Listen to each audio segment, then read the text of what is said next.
Dr. Eric Kelly III and a host of phenomenal speakers from all around the globe for this 7-day virtual event that you don't want to miss. The mission of the Black Business Expo is to raise scholarship money from kids all the way from high school all the way from college. The Black Business Olympics is one of the largest Black business showcases in the world. It is an opportunity for businesses and companies to showcase their businesses globally. We are going to be giving away laptops up to $5,000 away to students. Again, I'm Olivia Appleberry, the founder of 2 Cents Finance and one of the speakers for the expo. I am so excited to see you there. For more info, go to www.blackbusinessexpousa.com or call 919-308-9090 and hope to see you there. I am Black Business. From the moment I wake until the time I sleep. Yes, I am Black Business.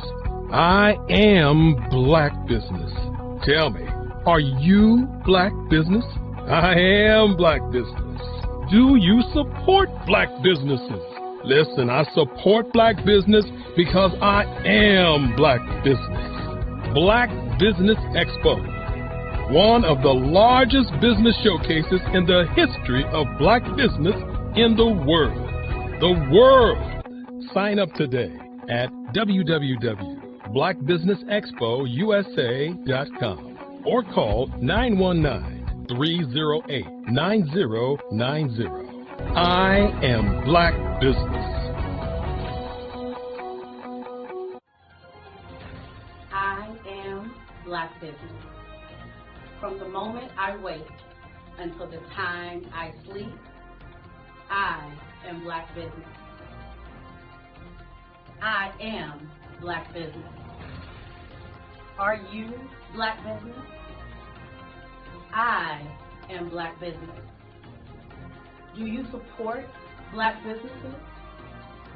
I support Black business because I am Black Business. Black Business Expo, one of the largest business showcases in the history of Black America in North Carolina. Join Dr. Eric Kelly III and a host of phenomenal speakers from all around the globe for this 7-day virtual event that you don't want to miss.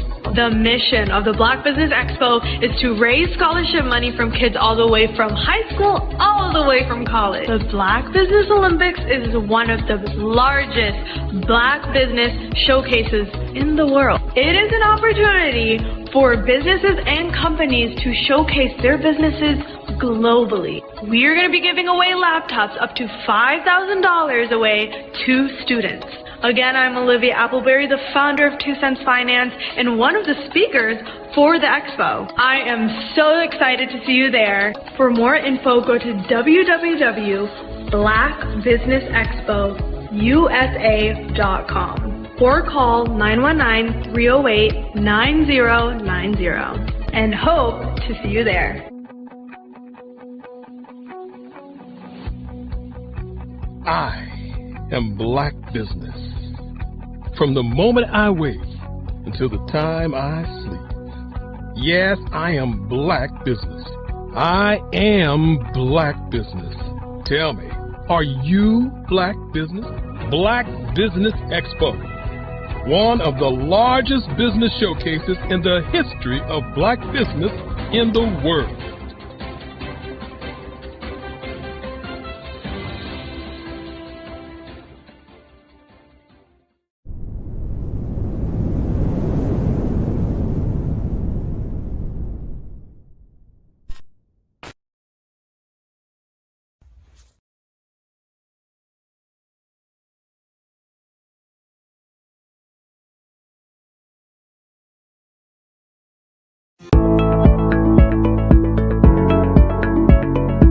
Prepare for what's coming and dominate in economic winter. Stand strong and thrive by showcasing your great products and services globally through the Black Business Network and Black Business Olympics.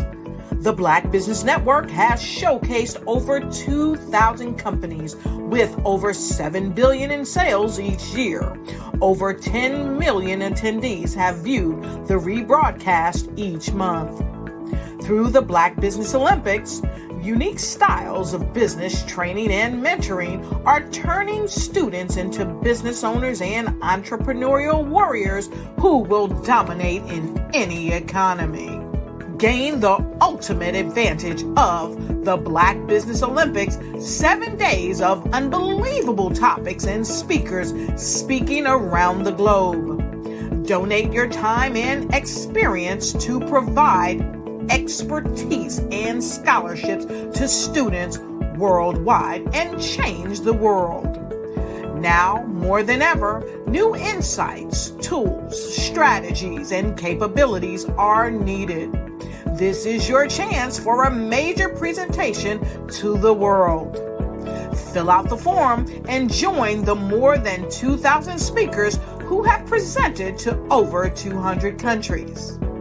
Join the Black Business Network streaming live into the Metaverse, STEM City, Black Multiverse Enterprises, Hulu, Amazon, YouTube, iHeartRadio, Apple, Facebook, LinkedIn, Pod TV, IBM TV, Spotify, and Google Podcasts. Sign up today. Spaces are limited, and we will see you there.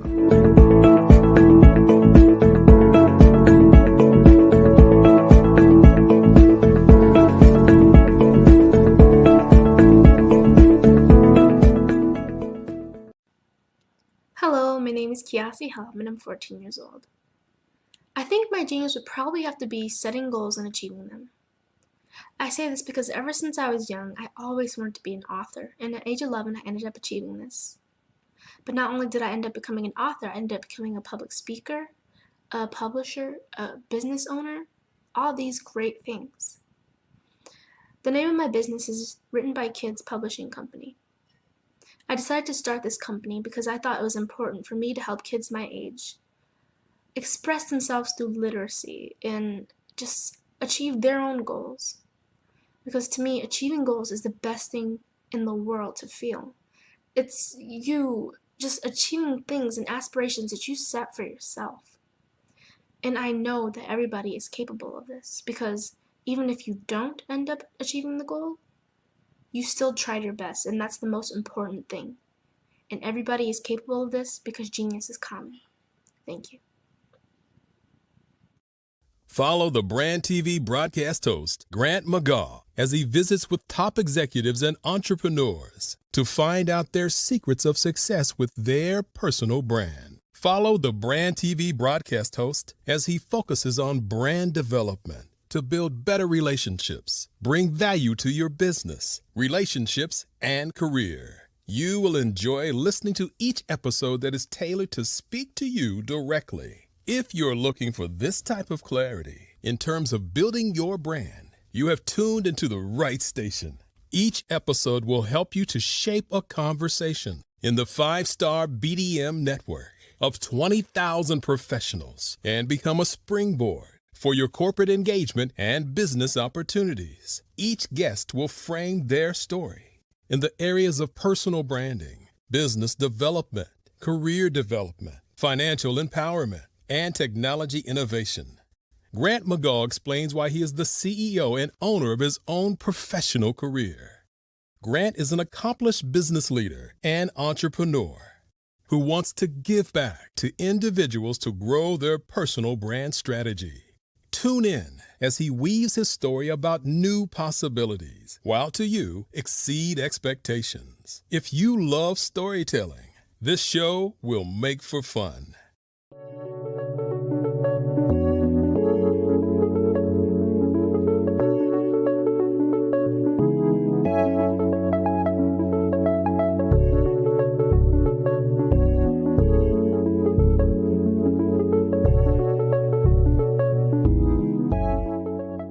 passion has been around helping communities of color and historically underrepresented and underserved communities, minority, rural, veterans, persons who are differently able, in the intersection of education, innovation, technology, industry, and let's throw some entrepreneurship in there just for fun.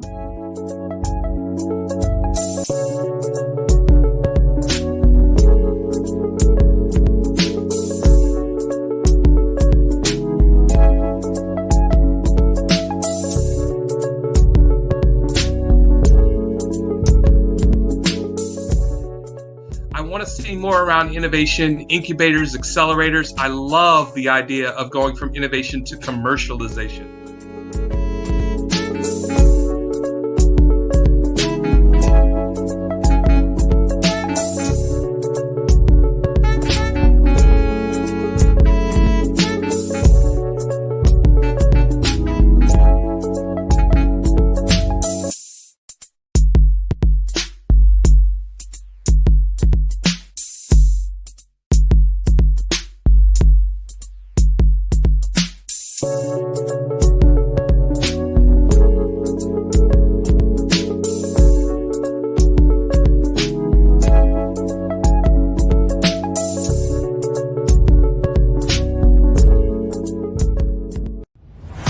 Social media is evolving. It's more vibrant, more colorful, more energetic, and so are you. It's not just photos anymore. It's video, it's audio, it's subscriptions. And now there's Fanbase, a new monetized social network. Fanbase delivers the complete native app experience with full content monetization for every user. No algorithms that shadow ban your engagement or growth, and no ads.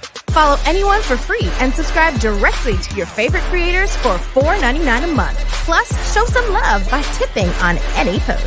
Also, make a Fanbase page and monetize your content the same way. Finally, connect with your followers by posting the amazing content you already create. And now, get paid for it. It's time to energize and monetize, because everyone's a fan of something and everyone has a fan base.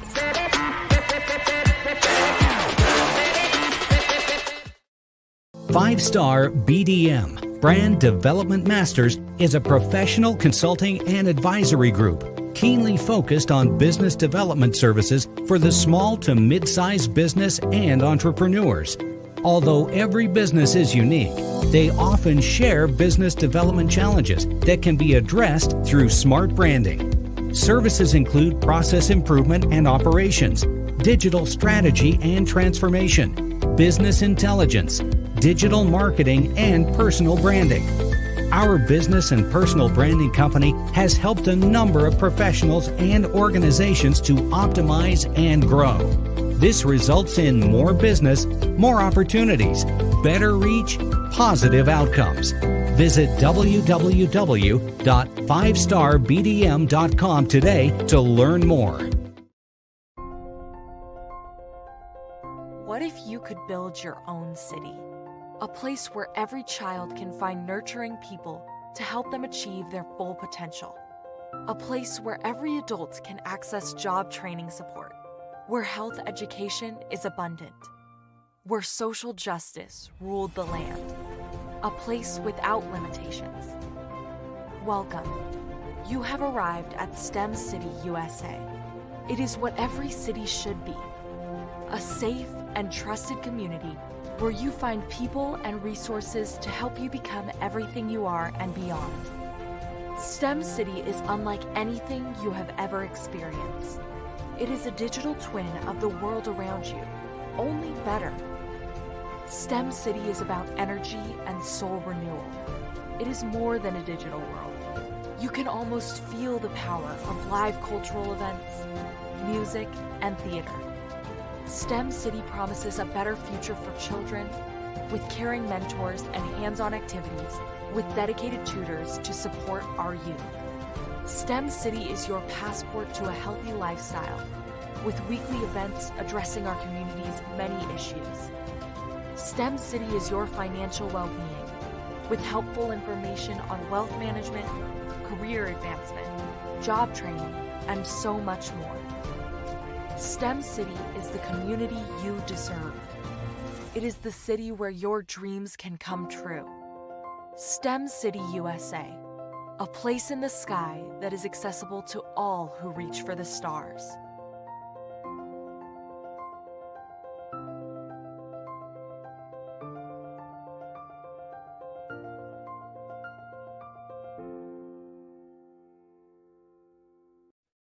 Hey everyone, it's Grant McGaw, CEO of 5-Star BDM and host of the award-winning Follow the Brand podcast and TV series, where I help you to build a 5-star brand that people will follow. My genius is personal brand development through intelligent communication and helping you achieve your business and career goals. I am a requested speaker on digital technology and brand development issues. I want to work with you to increase the value of your current opportunities while attracting new ones. Every one of you is unique, and we all share challenges that can be addressed through smart branding. As a super connector, I work with you as an executive coach to guide you along the complicated business and career development road, providing the enhancement tools and information you need to succeed. Together, I will help you succeed in today's challenging business climate. I will evaluate and measure your progress. Best of all, I am right alongside you every step of the way. Build the brand called you. Genius is coming. Have you ever seen a parent stressed out and needed a stress reliever with their child? One morning I was coming out of a store and saw a mother and her 3 or 4-year-old son. She was highly upset, actually beginning to yell at him. However, the more upset she became, it seemed the calmer the child became. He sat down on the sidewalk, crisscross applesauce, folded his arms, and looked up at her with a smile. You see, the angrier she became, the calmer he became, because he had the control of the situation. Hi, I'm Frizelma Lynn. I am the CEO and founder of Frizelma Teaching Parents, LLC. I'm a retired teacher, school district administrator, an author, speaker, and I am the parenting 911 coach.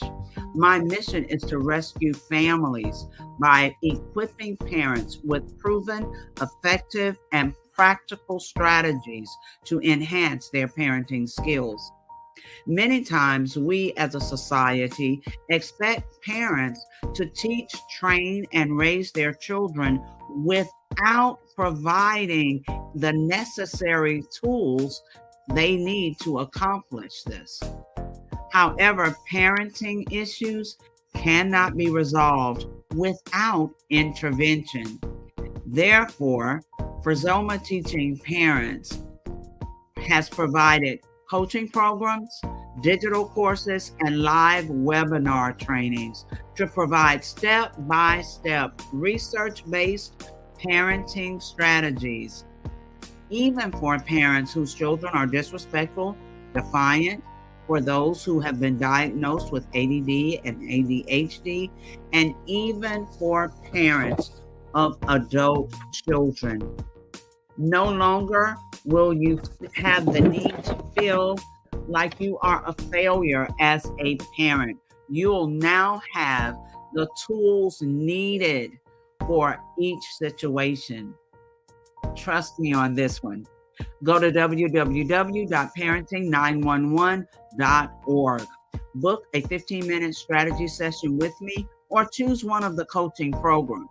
Our training helps parents relieve stress.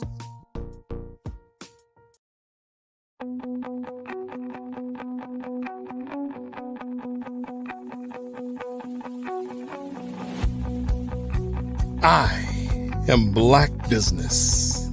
From the moment I wake until the time I sleep. Yes, I am Black Business. I am Black Business. Tell me, are you Black Business? I am Black business. Do you support Black businesses? Listen, I support Black business because I am Black business. Black Business Expo, one of the largest business showcases in the history of Black business in the world. The world! Sign up today at www.blackbusinessexpousa.com or call 919-308-9090. I am Black business.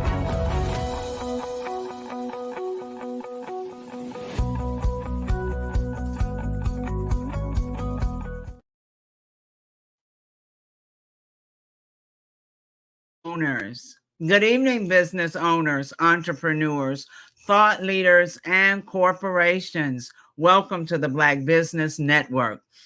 My name is Frizelma Lynn, and I am your business moderator for this evening on the Black Business Network. The Black Business Network is a 24-hour business network showcasing Black businesses, business owners, entrepreneurs, and thought leaders worldwide. We have speakers from North Carolina, London, Singapore, Africa, Japan, and cities all over the United States. The Black Business Network is a global community sharing its business knowledge to empower, inspire, and educate businesses about business. Our first speaker is Kimberly Michelle, also known as the Purpose Pusher, a remarkable and highly sought after kingdom visionary, mindset coach, speaker, educator, and successful beauty and wellness business consultant. Most recently, the recipient of the 2023 Presidential Lifetime Achievement Award from the President of the United States. The 2023 Trailblazer Award from the Herpreneur Network and the 2023 Woman of the Year from the Gentleman's Course. According to Exodus 31:3, her craft and talents have been divinely inspired, and she has harnessed them to make a significant impact in the lives of countless women. As the CEO of K. Michelle Enterprises, Kimberly has proven herself as a dynamic and versatile leader. Her areas of expertise span across various industries, including beauty and spa ownership and consulting, scaling businesses from 6 to 8 figures in 90 days, millionaire coach to coaches, and a 10x best-selling author. Let us welcome to the stage Kimberly Michelle. Oh, hello. Hello, beautiful. Thank you so much. Absolutely wonderful. We have this green vibe going on today, it seems. Yes. Welcome to the stage. And now I see the interviewer for you will be Mr. R.J. Stevens. So let me say this. I'm looking forward to hearing from you. Genius is coming. And I'll see you on the other side. Thank you so much. And I got on blue. Wrong. Green is money. Good evening, sir. Man, good evening to you. How you doing? I'm doing fantastic. Thank you. Thank you. I'm so glad to have this opportunity to have this fireside chat with K. Michelle, the Purpose Pusher. What's up, Tampa? How we doing? Tampa Bay is in the house. The beautiful, lovely Tampa Bay, 83 degrees outside. We are so excited that you joined us. I'm not in Tampa today, so I don't get to have the 83. Okay, here's some sunshine. Listen, Purpose Pusher, something you left out of your bio was your recent reign or continual reign as Hillsboro's queen. What kind of queen? What kind of queen are you again, Miss Crown Lady? Yes. I am your 2024 Miss Hillsborough County Petite Queen, and you're recently crowned Miss Gulf Coast Petite, which is 4 states, and I'm going for Miss USA in July. Come on, Miss USA. That's amazing. I'm so happy and proud of you for representing us so well. Thank you so much. Listen, let's talk about this coaching stuff you're doing, because your thrust in coaching sort of emerged, right? I met you while you were doing a lot of inspiration and broadcasting and streaming and stuff like that. But then you jumped on this coaching thing and you just ran. Matter of fact, I remember when I met you. Okay. It was the 2/2/22 event that we did in 2022, and you were there with some other people, and we connected and all that kind of stuff. So it's just evolved over time. What made you go from credit repair, Forex, broadcasting on streaming to coaching? What was the evolution of that process like? Woo. Okay, so when you met me in 2022, mind you, I had just done 23 years in the Air Force, right? So, but in 2020 was the roughest part of my life. 2021, I got a divorce. And so in 2021, when I got that divorce and I decided to leave, I said, now, God, we can't fail. Okay, now I don't want to be out here failing. I've seen people leave or people make transitions in their life and they just completely failed and it was over for them. And I said, God, this was a huge step in my life, so I cannot fail. I'm going to do anything. I'm a mother of 5. I'm retired Air Force. I'm out here in ministry. I'm a coach. I cannot fail. So I said, I'm going to do whatever it takes. I did credit repair. I had my 3 spas opened. I didn't want to lose them. I did Forex. I did whatever MLM was out there. I felt like this is where the problem is we get in God's way. And so I felt like, God, I know you got me, but let me just help you. So I did everything. So when you met me, I was on a grind just to do anything that would bring income, anything that wouldn't let people know that I was going through this tough time in my life. And so when you met me, it was really like, I'm just going to do whatever. I'm not going to fail. And I know God gave me multiple gifts, so I'm going to do them all right now. That is not the plan. So God showed me that is not the plan. Trust me and get in the vein of what you need to do, and you'll really be successful. So how did you walk from military career to esthetician to coaching? That's an interesting transition in career path. So the military, 23 years, I did not want to come in. It was a bet with my father. All right. And I clearly won the bet because I retired. But he told me I was too prissy. I was too girly. You know, I'm his princess. I'm not going to make it in the military. So what you still cannot do in my life is give me a challenge because I'm going for it. So not only did I signed up for 6 years out the gate. Like, I got this. And so I did the military. And after my father transitioned in 2017, I was like, I'm going all the way. And so after that, I said, but what is it I still want to do? Right? I never wanted to do the military. So when he transitioned, I said, okay, I'm finally going to go after what I've always wanted to do, which was be in beauty. I didn't know I was going to own a spa, but I was just like, God, I love seeing people, you know, that have confidence and that are excited about who they are. And so when I became an esthetician and I saw that I could help people with their skin, because the one thing that we have, the biggest organ in our body, the largest, is skin. You only get one. And so I said, wow, I can make a difference in those people who are worried about aging, who are worried about acne, who have hyperpigmentation, right, that happens in our community. And so I said, okay, I can make a difference as an esthetician. So I decided to go to school. Of course, I was almost the oldest in my 30s. So I said, well, I'm going to open a spa. So I opened my first one right out the gate. Then I said, I really like this.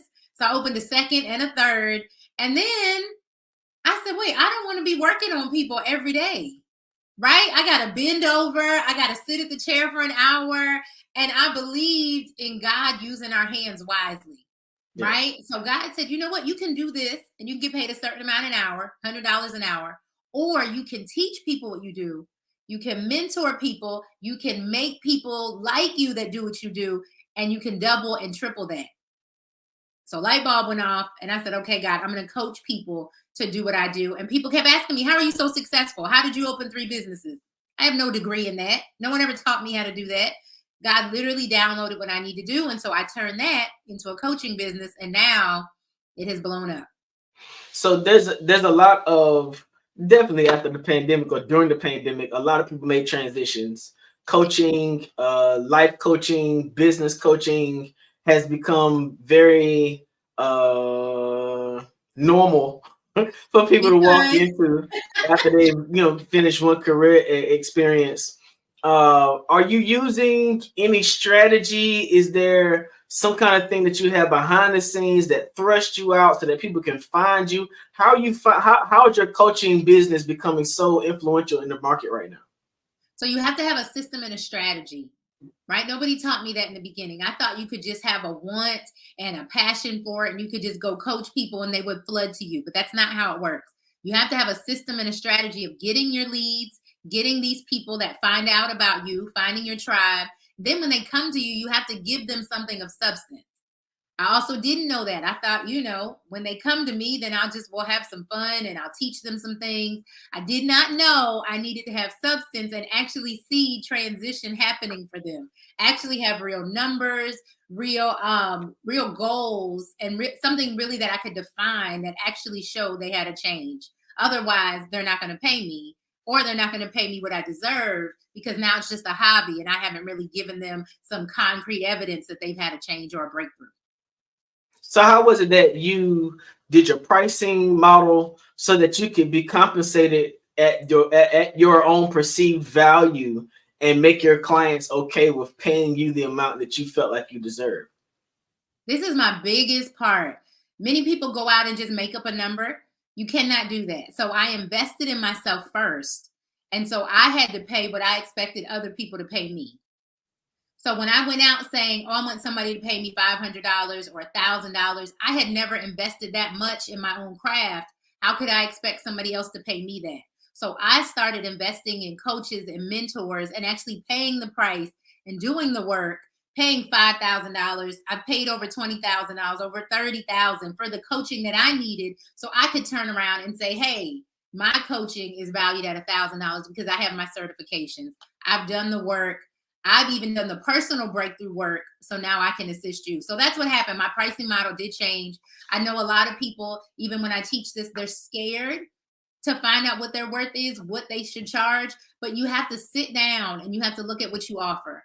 You have to sit down and see what sets you apart from somebody else. You have to look that out and see your education. And then what kind of breakthrough are you bringing to the person? That's going to determine your pricing. So you're talking about developing a unique perspective towards a person's transition, right? Earlier on, I was one of the few Black or brown individuals who were a part of the JM team, right? And so with that, it taught you a particular strategy and sort of made you sort of cookie cutter towards your delivery of people, towards your mechanism and your strategy. But what it sounds like you've done has been able to become authentically and uniquely you while you're developing your core strategy. How did you determine what it was that you wanted to focus on from an individual perspective that could assist someone in moving forward in their career? So the biggest thing I had to do was the research, right? What are the pain points that people are having? So what I noticed, even why people call me the purpose pusher, is because I talk to so many women. They all have issues. Men all have different issues, but nobody knew their purpose. And so you could be successful. I've met millionaires that I still coach now who are great in business, but don't know their purpose for life. Don't know why they're here. Don't know why they wake up every day. And so you can be successful in business and make money, but if you don't know your purpose, it's not sustainable. So I started saying, well, now who is teaching people what their purpose is? How do they discover it? And then here's the second part where I really took off is then how do you walk in it? Because people are so quick to identify what you're missing. They're so quick to identify what you're doing wrong. But now that I've identified my purpose, how do I walk in it and how do I become profitable?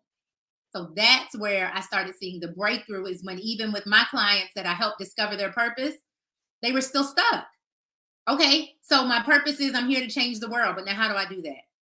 And what does that look like? And then how do I make money from that? So that's when I started seeing more success in my business, is when I not only taught the people what, but I also taught them how. And my newest thing is I taught them how to do it in 90 days or less. That's So we've taught like business sessions and classes together. Yes. And I noticed that we both had a unique approach. It worked because we were not sort of trying to drive people down the same road. Right. And we were being authentic to who we are. But I did notice that your approach was a whole lot more personable to the person. Find out what it is you want to do. Why does that speak to your heart? Have you found that you're getting better results as you're transitioning people that way than what you would normally see in a normal business coaching process? Yes, because just like you said, nobody's cookie cutter and nobody's experience is the same. So even for your purpose, I still have to identify what sets you apart specifically from somebody else. Because like you said, there's so many coaches out here now. There's so many people that want to have, a life coaching business or mindset coaching or transformational coaching. But what sets you apart? So the first thing I do with my clients is a discovery call. We are going to discover what makes you different. What is your niche? What I love is like when I get people in the medical field, right? Because you were a nurse. So you physically help somebody. You physically help heal them. But now as a coach, you can help heal their mind. You're just, you're a double, what's the word? You're a double threat. You can really help somebody more than in just one area, because now you can apply your medical principles. I had a young lady. She's my favorite one so far. She went to jail, right, for doing money laundering. She did some bad things with money. So she tells her own story. She went to jail for that. When she got out of jail, she said, I'm going to do it the right way, and I'm going to make money the right way. She started doing that, started a coaching business. But then she got in front of some Caucasian people, and because of her past, she said she didn't know how to reach them. I said, don't be afraid of your past, address your past. So now she took her past of being in prison, being behind bars, and used that to deal with the mindset of those people that were wealthy. So she taught them, you might be wealthy, but you're still in a prison of your mind. What would it feel like for you to come outside of that? What would it feel like for you to be free? And she said that blew her to her $1 million range, because she started not being ashamed of her past, but using her past to catapult her. So find out what your niche is and work in your niche. Wow, that's amazing. So find out what your niche is and work in your niche. Yes. But how you learn to find out what your niche is when you were in a military environment where they sort of make everybody wear the same thing, eat the same thing, go the same way? What was it about the military experience that you brought over to the coaching experience that made you more effective? What I love about the military is that they're doing it intentionally, right? So everything we do has to be intentional. So they intentionally make you all the same, break you down, so you'll be at the same starting point, because everyone comes from different backgrounds, different mindsets. So the military breaks you down to build you back up, and then you can express yourself. Many of us just want to express ourselves, but no, you need to be broken down. You need to conform to something first, get your foundation, and then you can grow and expand from there. But let's build the house first. Let's get the foundation before you're trying to tell me about the inside and the crown molding and the different floors. We just need the foundation first. Do we have a house? Because you're too worried about what's going inside. So the first thing you have to do, even with your business or be successful in business, is what is your foundation? Who are you marketing to? What are you trying to sell? What is the reason for you doing what you're doing? You're doing because business is not easy and it's not always fun. So if you know your purpose for doing it, it changes the way you do business. That's awesome. If you know your purpose, it changes the way you do business. Now, what if I am knee deep in business, invested in, like locked and loaded, but I realize one day that I don't have passion for this anymore? What do you suggest for people who are looking for a moment to transition?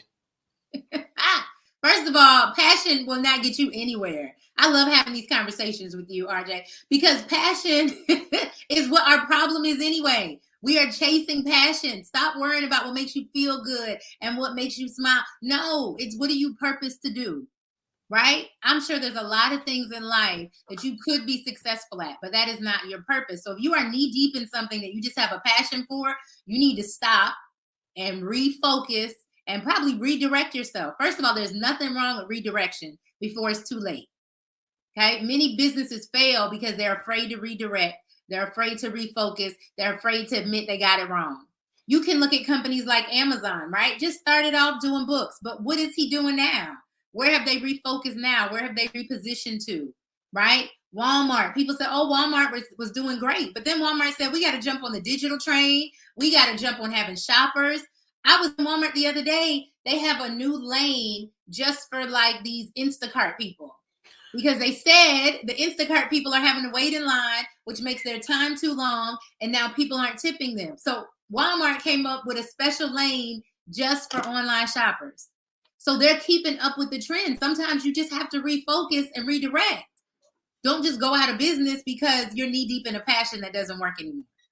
So you're talking about focusing and redirecting, and now you redirecting to pushing your passion as the petite princess. Not a passion. We're throwing away the P word. How does what you've been doing line up with your purpose as you're showing it, as you've been pushing towards being crowned as a queen to represent these communities as a petite queen? How does all that, how did you pull all that together? So again, it was a challenge, right? It was on my list that I was always going to be in a pageant, just wanted to do it one time. But when they told me that I could represent my platform, when they told me I could travel around the world telling people about my platform, it changed my life. So my platform is called Die Empty, which literally means living a life without regret. So if I'm saying that I want to die empty, I want to live a life without regret, that means at 43 years old with 5 kids and divorce, I'm going to get up here and do a pageant with these young kids. Let's go. Because the category is like 28 to 44. And so I had to think about it. I'm closer to this range, right? Maybe I should do the next one. I said, no, I'm going to go out there and I'm going to give it my all. So my very first competition, because I got Miss Hillsborough, but then I went for, so let me tell you real quick. Miss Hillsborough County, I made it, which put me in running for Miss Florida. So my very first pageant, you got to do a bathing suit and all that stuff. And I said, now listen, y'all, I'm in ministry. So my bathing suit going to look a little different. Okay. So very first pageant. And I got first runner up for Miss Florida. And so I was tempted to say, now, Lord, this was fun. We did it. I'm done. And afterwards, so many people said, this was your very first pageant. You got to go to Miss USA. And I said, nope, I just wanted to do this one time. Do you know I got a call and they asked me from Miss USA, I got a call and they said, do you still want to go to Miss USA? I said, well, no, I didn't make Florida. You know, I made first runner up. Congratulations to the other person. She said, let me know. And if you want to compete, we have something for you. And so when they called me, they gave me Miss Gulf Coast Petite. I qualified for that. So I'm fighting over one state of Florida, sad because I didn't get it. When they called me back to say, you got 4 states that you made it over, which is 2% of all the people that ever applied. So I said, God, again, I got out of God's way. I just wanted to do one and tell my little platform. And God said, I got 4 states for you. And now you can tell your platform when you go to Miss USA in Chicago in July. I'm super proud of you for even venturing into another avenue, another field to embrace the challenge. And I look forward to what's going to happen with you next. Tell the people how they can find you. You can find me on Facebook, Kimberly Michelle with 1 L, Purpose Pusher, or on Instagram, same thing, Kimberly Michelle with 1 L, Purpose Pusher. You can also go to kmichelleconsulting.com. Welcome to the Black Business Network. I think you've done amazing up here, and we look forward to seeing you at another time. Miss Fazelma, where you at? Here I am. Oh, that was so amazing. Thank and you. I honestly just love the genuineness. You know, you just kind of enjoyed yourself. And then you gave us all of this information. So we appreciate it so very much. Thank you so much for having me. Yes. Yes. Genius is coming. And I'll see you all on the other side. The Black Business Expo's mission is to raise funds for high school seniors going to college or K through 12 entrepreneurs. This expo is a fundraiser for students who may go to www.blackbusinessexpousa.com to donate to the scholarship fund, or use the Cash App that's on the screen below, $BBXUSA. Our goal is to give laptops and up to $5,000 to 10 students. Students can register online at www.blackbusinessexpousa.com. Every dollar counts, so we want to remind you to donate to the scholarship fund. We want to thank our Black Business Expo USA sponsors for April 2024. NC100, Moody Capital Partners, Suede Soul, 5-Star BDM Media, Lotus Riche Coaching and Training, Carolina, Virginia, Minority Supplier Development Council, Step Management, Hello LLC, BHS and Associates, Margie McLean Foundation Incorporated, Genius is Common, Earth Essentials, Mullane Shawnee Global, Executive Women's Success Institute, The Quality Coaching Company, Superwoman Business Services, Creative Force Studios, Lee Entertainment, Artistic App Design, Black Business Expo USA. Genius is common, and I'll see you on the other side.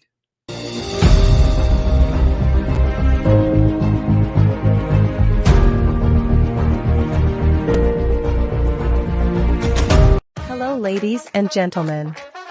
Allow me to introduce myself. My name is Tara Bush, and I am the co-founder and COO of the Hello LLC, where our mantra is helping everyone live life optimally. And more importantly, helping entrepreneurs leverage leading-edge optimizations. We help businesses build, brand, automate, and pivot into the future. With over 22 years of corporate C-level experience, I carry a wealth of knowledge and expertise in my professional portfolio. My professional journey has encompassed various facets of business, executive leadership, project management, marketing, systems, space planning, and strategy implementation. I have had the pleasure of partnering with and managing multi-million-dollar projects for the top Fortune 500 companies, prestigious universities, and well-known sports teams around the world, like ExxonMobil, Apple, Samsung, Citgo, HP, Ziegler-Cooper, the Houston Astros, the Dallas Cowboys, Bank of America, and Vanderbilt University. What fuels my drive is a passion for innovation and creativity that knows no bounds.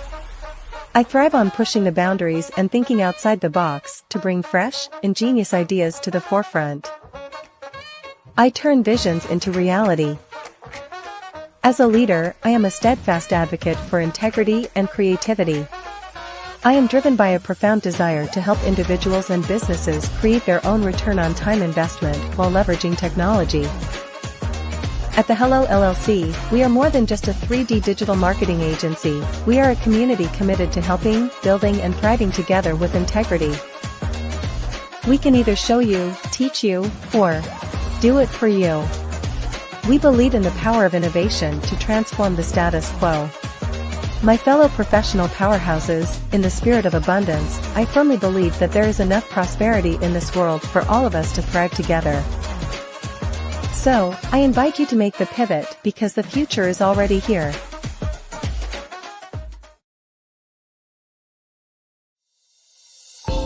Over the past few years, we've seen the growth of existing and new initiatives focused on financial inclusion, building global networks, and reducing the wealth gap in response to the idea there's not enough seats at the table. Whether their outcomes are to increase the representation of Black executives on corporate boards, ensure an inclusive global economy, or to create new U.S. African commercial pathways, the strategies are often carried out by separate programs.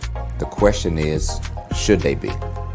With the continent of Africa being home to more than half of the world's fastest growing economies, the youngest workforce, over 400 companies generating more than $1 billion annually, 700 generating more than $500 million annually that are poised for growth, and being the destination of nearly $5 billion in venture capital in 2021. Diversifying U.S. and Africa commercial engagement by building bridges between African businesses and their U.S. diaspora should begin being seen as mutually beneficial. From helping to reduce Africa's enormous capital gap to catalyzing two-way trade opportunities, the COVID-19 global pandemic hopefully has taught us that global challenges and opportunities are more interconnected than we thought. During the pandemic, African companies like Unicorn Flutterwave, insurance provider Reliance Health, ride-hailing app Yasir, and 54Gene, the continent's first bank of DNA on people of African descent, proved that when African companies have access to networks, capital, and information, they grow big, grow fast, and create solutions that are valuable to the world. This is why Be Direct was created. We are the first U.S.-based but African-centric board preparedness and board search company designed to connect U.S. Black talent and corporations to African businesses. Unique and fundamental to Be Direct's success is our process of helping board candidates adapt their experience and networks to an African context before they're connected to high-growth companies that are looking to locally and globally scale.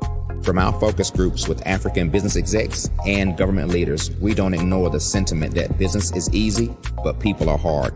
Having a pool of board candidates with hard-to-access networks and extensive experience across the business life cycle, including successfully raising capital, is table stakes for an initiative like this.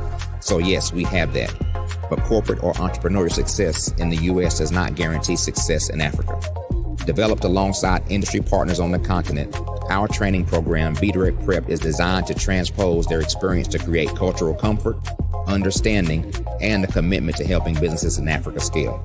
Our board governance sessions are African, continental, and country-specific, integrated with cultural awareness and dexterity training, masterclasses led by African industry execs, and mentoring and coaching from African continental-based facilitators. But even more unique to Be Direct Prep, we cap off our training program with an immersion trip to help candidates that have not been to Africa before see and feel Africa's complexity and opportunity from African soil. We all know traditional network-based board placement has historically left a lot of us out of ever really being in the paid board pipeline. Our strategy supports the work of many great organizations that are successfully filling seats at U.S. board tables by creating more tables for those that are still left on the sideline. It's time to start seeing the role and value of U.S. Black talent and businesses on the continent of Africa differently. Old perceptions and habits limit economic inclusion. Let's transition Black talent and the African businesses they will support from the periphery of the global economy to its core. Living in a global lockdown, we all know now how fast local and global economies can change, and see the value of having businesses that hire, strengthen local value chains, and even grow globally. Status quo in any form holds back progress. We must democratize U.S.-Africa commercial engagement by socially and economically connecting cultures that have long been disconnected. It's time for Africa's U.S. diaspora to redefine their global value by helping African businesses scale continentally and globally.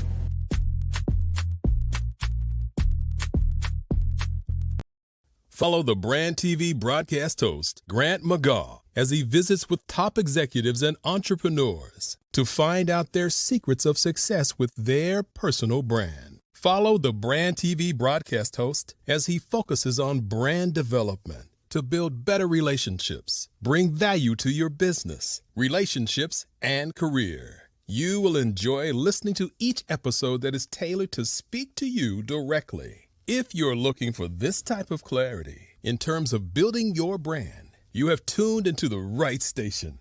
Each episode will help you to shape a conversation in the 5-star BDM network of 20,000 professionals and become a springboard for your corporate engagement and business opportunities. Each guest will frame their story in the areas of personal branding, business development, career development, financial empowerment, and technology innovation.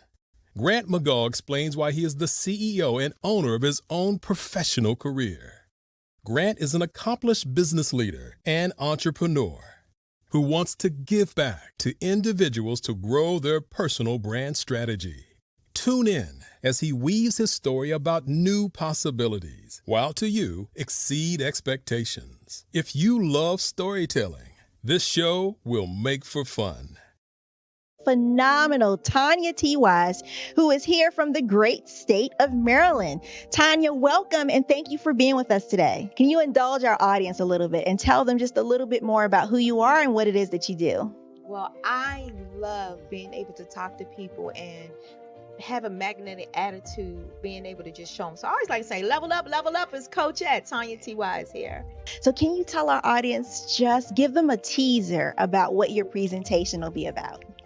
So my philosophy is that we should all be living our dream life. So tomorrow I'm going to talk about how you start living your dream life. What are some of the things that you thought about in your childhood that you just kind of let go and dormant? Wow. And I want to reignite that and just give you some pointers and some tips, some tools, some strategies to be able to start living your best life now. And guess what, Rhonda? And leave an inheritance for your legacy. Oh my goodness. Okay, I know that's resonating with a lot of people. I've heard that you have a dynamic coaching program. Can you tell us a little bit more about that? Absolutely. So our coaching program help people that have the lack of time, that lack strategies, and lack the confidence to go after their dream life. So we help them implement tools, we help them implement strategies, as well as give them resources so that they can live their best life now and leave that inheritance. Wow. Oh, I love that. I love the leave the inheritance part. Listen, you are dropping some major nuggets, and I know a lot of what you're saying is resonating with a lot of people, but I think we're all curious. How did you even make this transition into the speaking and coaching arena? What's the story behind this? So I started out in finance, and I realized that a lot of people don't necessarily go after their dream life because of the lack of finances or the education behind finances. But it wasn't until I lost my firstborn, my only son, that life changed for me. And where I was going after it all, living the corporate life, hit my 6-figure income and living in my dream house with my dream man, driving my dream car. I nearly lost it all when I lost my son. And so I realized it only takes one financial catastrophe that can change your entire life. That's what made me start All New Beginnings. Because no matter what's going on in life, there's a new beginning. And because of that, we develop a program called Wise Minded. My little slogan is, don't just dream it, let's live it. If they want to connect with you or work with you, what is the best ways for them to be able to do that? Well, for my social media guru, you can connect with me on every single social media platform as Tanya T. Wise.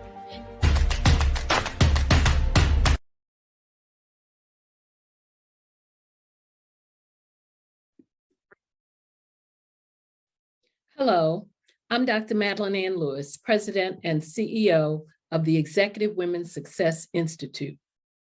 And my genius is helping women accelerate the path to success. You know, I was blessed to have strong women in my life who encouraged, motivated, and pushed me to do my best and to never even think about giving up on my dreams. So I say to women, we must show up to rise up. We have talents and potential, but who will see them if we don't speak up and get noticed? I know that women are a tremendous resource on this planet, and there is nothing more fulfilling than helping a woman tap into her full potential. I do this because I want to be a part of helping as many women as I can to show up, to rise up. I do this because genius is common.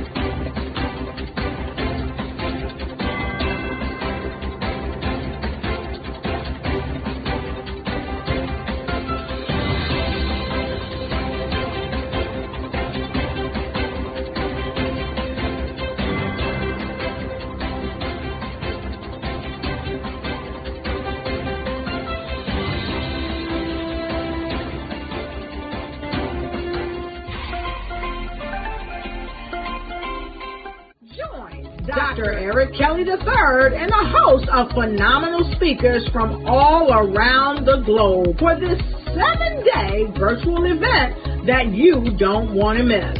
The mission of the Black Business Expo is to raise scholarship money from kids all the way from high school all the way from college. The Black Business Olympics is one of the largest Black business showcases in the world. It is an opportunity for businesses and companies to showcase their businesses globally. We are going to be giving away laptops up to $5,000 away to students. Again, I'm Olivia Appleberry, the founder of 2 Cents Finance and one of the speakers for the expo. I am so excited to see you there. For more info, go to www.blackbusinessexpousa.com or call 919-308-9090 and hope to see you there.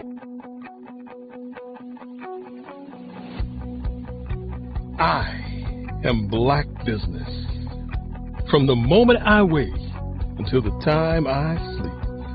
Yes, I am Black Business. I am Black Business. Tell me, are you Black Business?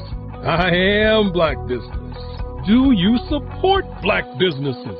Listen, I support Black business because I am Black Business. Black Business Expo, one of the largest business showcases in the history of Black business in the world.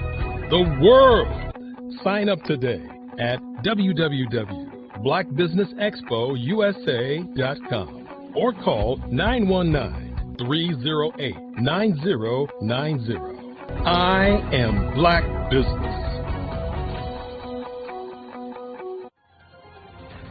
I am Black Business. From the moment I wake until the time I sleep, I am Black Business. I am Black Business. Are you Black Business? I am Black Business. Do you support Black businesses? I support Black business because I am Black Business. Black Business Expo, one of the largest business showcases in the history of Black America in North Carolina. Join Dr. Eric Kelly III and a host of phenomenal speakers from all around the globe for this 7-day virtual event that you don't want to miss. The mission of the Black Business Expo is to raise scholarship money from kids all the way from high school all the way from college. The Black Business Olympics is one of the largest Black business showcases in the world. It is an opportunity for businesses and companies to showcase their businesses globally. We are going to be giving away laptops up to $5,000 away to students. Again, I'm Olivia Appleberry, the founder of 2 Cents Finance and one of the speakers for the expo. I am so excited to see you there. For more info, go to www.blackbusinessexpousa.com or call 919-308-9090 and hope to see you there. I am Black Business. From the moment I wake until the time I sleep. Yes, I am Black Business. I am Black Business. Tell me, are you Black Business?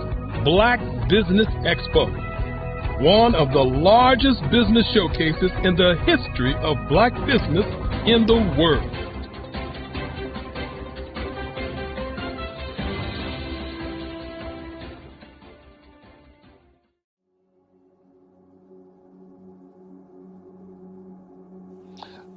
I was born and raised in southeastern West Virginia, the coal fields. My father was an AME minister. For me, I was very fortunate. Even though I grew up in the segregated South, I was surrounded by flourishing Black businesses. Doctors, lawyers, bankers, dentists. They were all there and they were all successful. And I guess that's part of my dream, is to see that success come back. My name is Joseph Simmons, and I am the founder of the Center for Micro Entrepreneurial Training. We have this moment in time where we can change the trajectory of people. And our focus is on women, Black and brown entrepreneurs, and their access to capital, their ability to build thriving businesses, the ability to employ people. There's a study that showed that in those three communities, especially Black and brown communities, $1 stays in those communities for 30 minutes. In white community, $1 stays in their communities for 8 hours. So think about it. For you in a Black or brown community to get gas, to get food, to go to a restaurant, you've got to leave your community, take those dollars out of that community and take it to another community that's already being well served. So if we can reverse that, if we can go from 30 minutes to an hour to 2 hours, that's progress. That's what we need to do. I was with SCORE. And then in May of 2020, of course, the events happened in regards to the murder of George Floyd. The other thing that I was experiencing was the denials of federal funds for small businesses. And it revolved around one thing. These businesses were not being prepared for grants and for government programs. And I came up with the idea for the Center for Micro-Entrepreneurial based off those two things. Morgan Stanley had a report out in 2020, first quarter, and it talked about there were 3 groups that were massively devastated by COVID-19 on their business. That was 1, women, number 2, Black, and number 3, brown entrepreneurs. The research showed that they had less cash on hand, they had less opportunity to go into a bank and get money, and they were very dependent on family and friends to keep their business up and running. If we can focus on those 3 groups, then we can have a dramatic impact on our communities. Really, the focus is on 3 areas. And those 3 areas are 1, the people, number 2, the courses, and number 3, a support network. Here at CMAT, we will provide you with the fundamentals for generational success. And you will be creating a vibrant community by attending our 5-day immersive training course.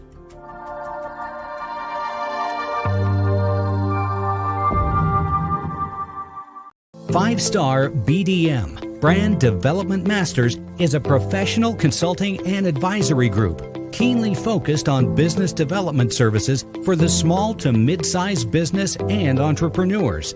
Although every business is unique, they often share business development challenges that can be addressed through smart branding. Services include process improvement and operations, digital strategy and transformation, business intelligence, digital marketing, and personal branding. Our business and personal branding company has helped a number of professionals and organizations to optimize and grow. This results in more business, more opportunities, better reach, positive outcomes. Visit www.fivestarbdm.com today to learn more.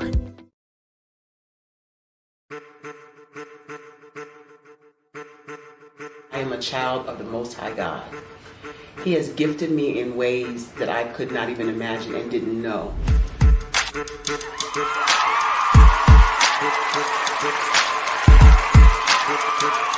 There was a time when I didn't know who I was. I listened to other people tell me who I should be, what I should do. I listened to people telling me that I should be a boutique owner, that I should be a construction manager, that I should be a laborer.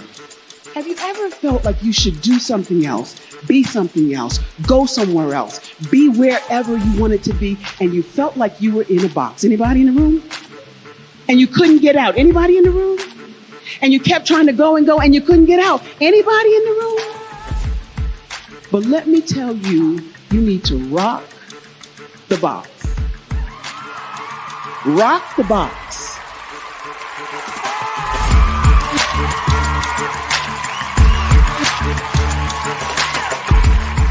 I am engaging, inspiring, and empowering.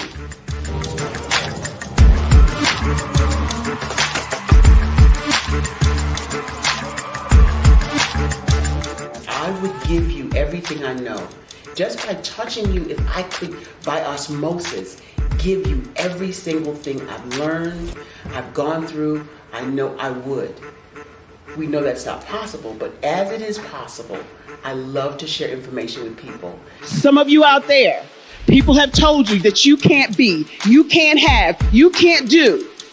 But I will tell you, like Kingston said, you can, you must, and you will. If it's to be, it's going to be me. You got to say it. If it's to be, it's going to be. If it's to be, it's going to be. If it's to be, it's going to be.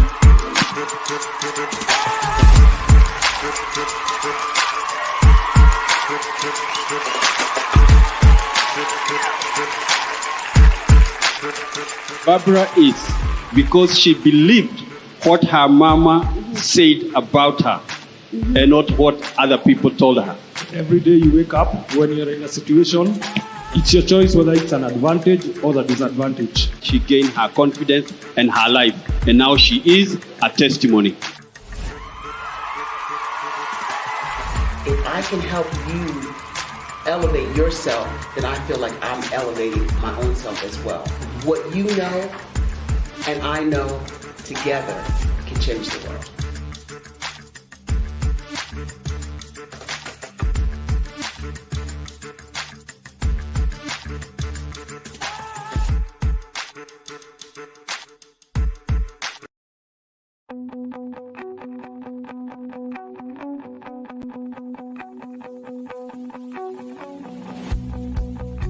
I am Black Business.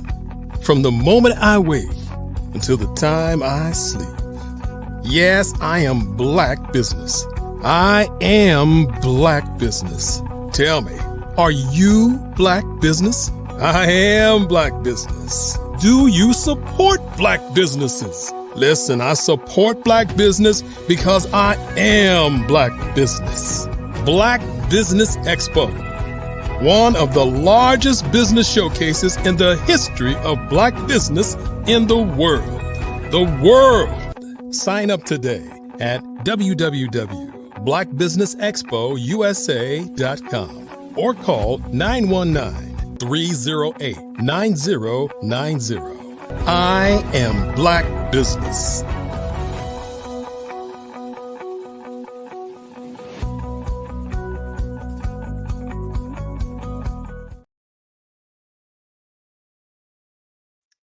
Good evening, business owners, entrepreneurs, thought leaders, and corporations. Welcome to the Black Business Network. My name is Frazelma Lynn. I am your business moderator for this evening on the Black Business Network. The Black Business Network is a 24-hour business network showcasing Black businesses, business owners, entrepreneurs, and thought leaders around the world. We have speakers from North Carolina, London, Singapore, Africa, Japan, and cities all over the United States. The Black Business Network is a global community sharing its business knowledge to empower, inspire, and educate businesses about business. Our next speaker is Wesley Green. He is an entrepreneur that is enthusiastic about all types of businesses. He currently is the co-founder of Black Baron Transport LLC, along with Southland Freight Solutions LLC. He started his journey in the logistics in March of 2017. His first job was as a freight broker, where he negotiated prices with trucking companies in an effort to get customers' freight moved. He fell in love with the art of negotiation, which made him look deeper into the industry as a whole. After taking a deeper look, Wesley adopted a creative, problem-solving approach to serving customers, which helped him create a lane that is unaddressed. He now is the owner of 2 firms, grossing over $2 million a year and growing at a rapid pace. He is a loving husband and father of one with another on the way. In his free time, he likes to barbecue, watch football, and hang with friends and family. He is also an outspoken Christian with a heart to find solutions to help the people that society tends to overlook.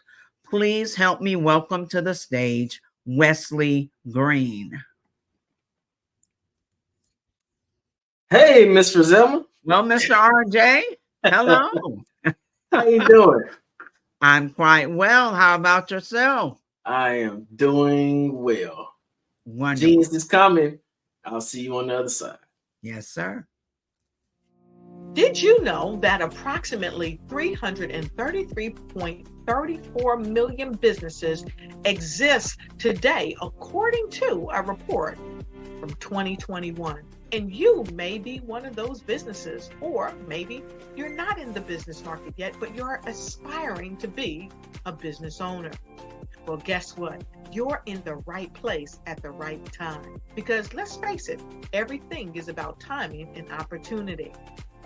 Hi, my name is Dr. Lotus Richey, and I'm the CEO and founder of the Lotus Richey Coaching and Consulting LLC, along with the Lotus Richey Ignite Show.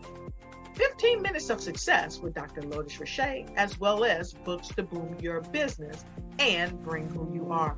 And today, I want to bring this amazing message to you about the Black Business Network and the Black Business Olympics.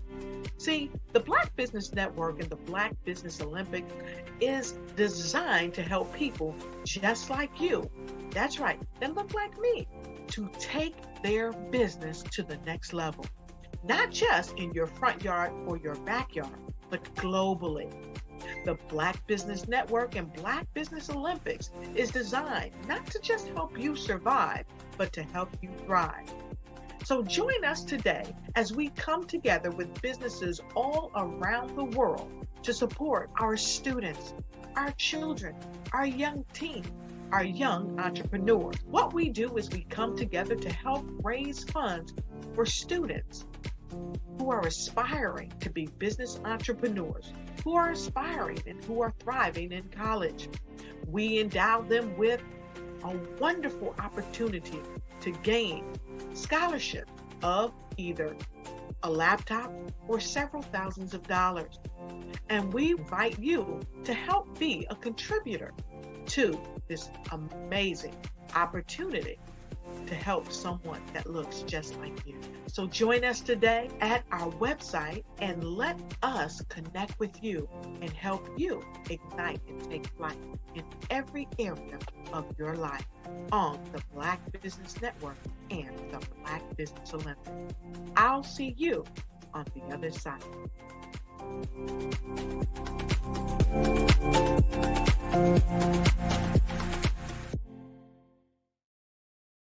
I'd like you to imagine with me, if you will, opening an app where you can collaborate with like-minded individuals from around the world, get inspiration and in-app tools to launch and grow your business, as well as share your knowledge and earn compensation, all in one app. Well, the name of that app is Truso, short for Truly Social. Hi, I'm Matthew Newman, the founder and CEO of Truso, a new concept in social media. Truso is designed from the ground up to be a platform that's both social and empowering for all its users. How exactly do we do that? I'm glad you asked. First, Truso brings the world together via video. Psychologists assert that video provides a significantly more effective connection than audio only. When you enter a community on Truso, you're face to face. Second, on Truso, you don't have to have 1 million followers to monetize. Our business model allows all hosts and moderators to monetize, no matter the size of your following, by 1, producing fee-based content, and 2, inviting others to join the platform as subscribers. Even more, Truso has an in-app resource library with over 100 free resources, forms, and documents to help you build your brand and grow your business. Third, Truso is inclusive. The deaf and hard of hearing communities make up 360 million people worldwide. Unlike audio-only apps, Truso embraces his community, providing a networking platform that allows them to participate via video and closed captioning. We even have a deaf and hard of hearing foundation in the works as well. Fourth, Truso is both social and safe. We refer to Truso as a virtual extension of the beauty shop, barbershop, and brainchild of the community. A place where there's laughter, along with wisdom, growth-oriented conversation, and genuine connections in a safe space. Truso even has proprietary security to ensure we maintain a safe environment for everyone. Where are we at now? Truso is live, y'all. We've launched in beta and we're acquiring users daily. We have an incredible development and marketing team, plus amazing celebrity influencers at the table, helping us spread the word around the globe, beginning within the African diaspora and beyond by creating a safe space for growth, connection, and collaboration. We're truly excited about Truso. We've created something special for which there is a global market. And we invite you to embark on this journey with us as a shareholder.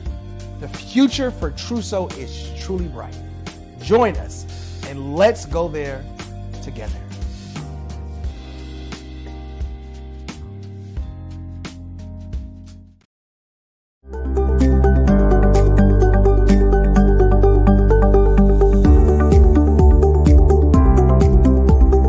My name is Katie Bennett, and I own Lexicon Presents Publishing. We are a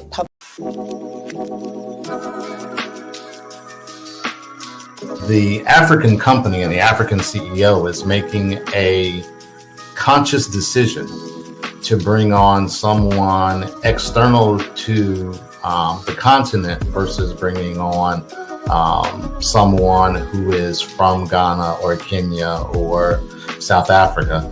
And so the skill sets of the people that we take through our executive leadership training program and ultimately on the placement, obviously have to be extremely high caliber. So what we look for are corporate executives at the vice president to C-suite level, as well as Black entrepreneurs. When we look at the Black corporate executives, we're looking for some very specific skill sets, whether that be around supply chain, sales and marketing, engineering, product development. We want our folks to be able to add immediate value to the corporate board, right? And the other thing is, even if they don't necessarily have specific industry experience, they're bringing a diversity of thought.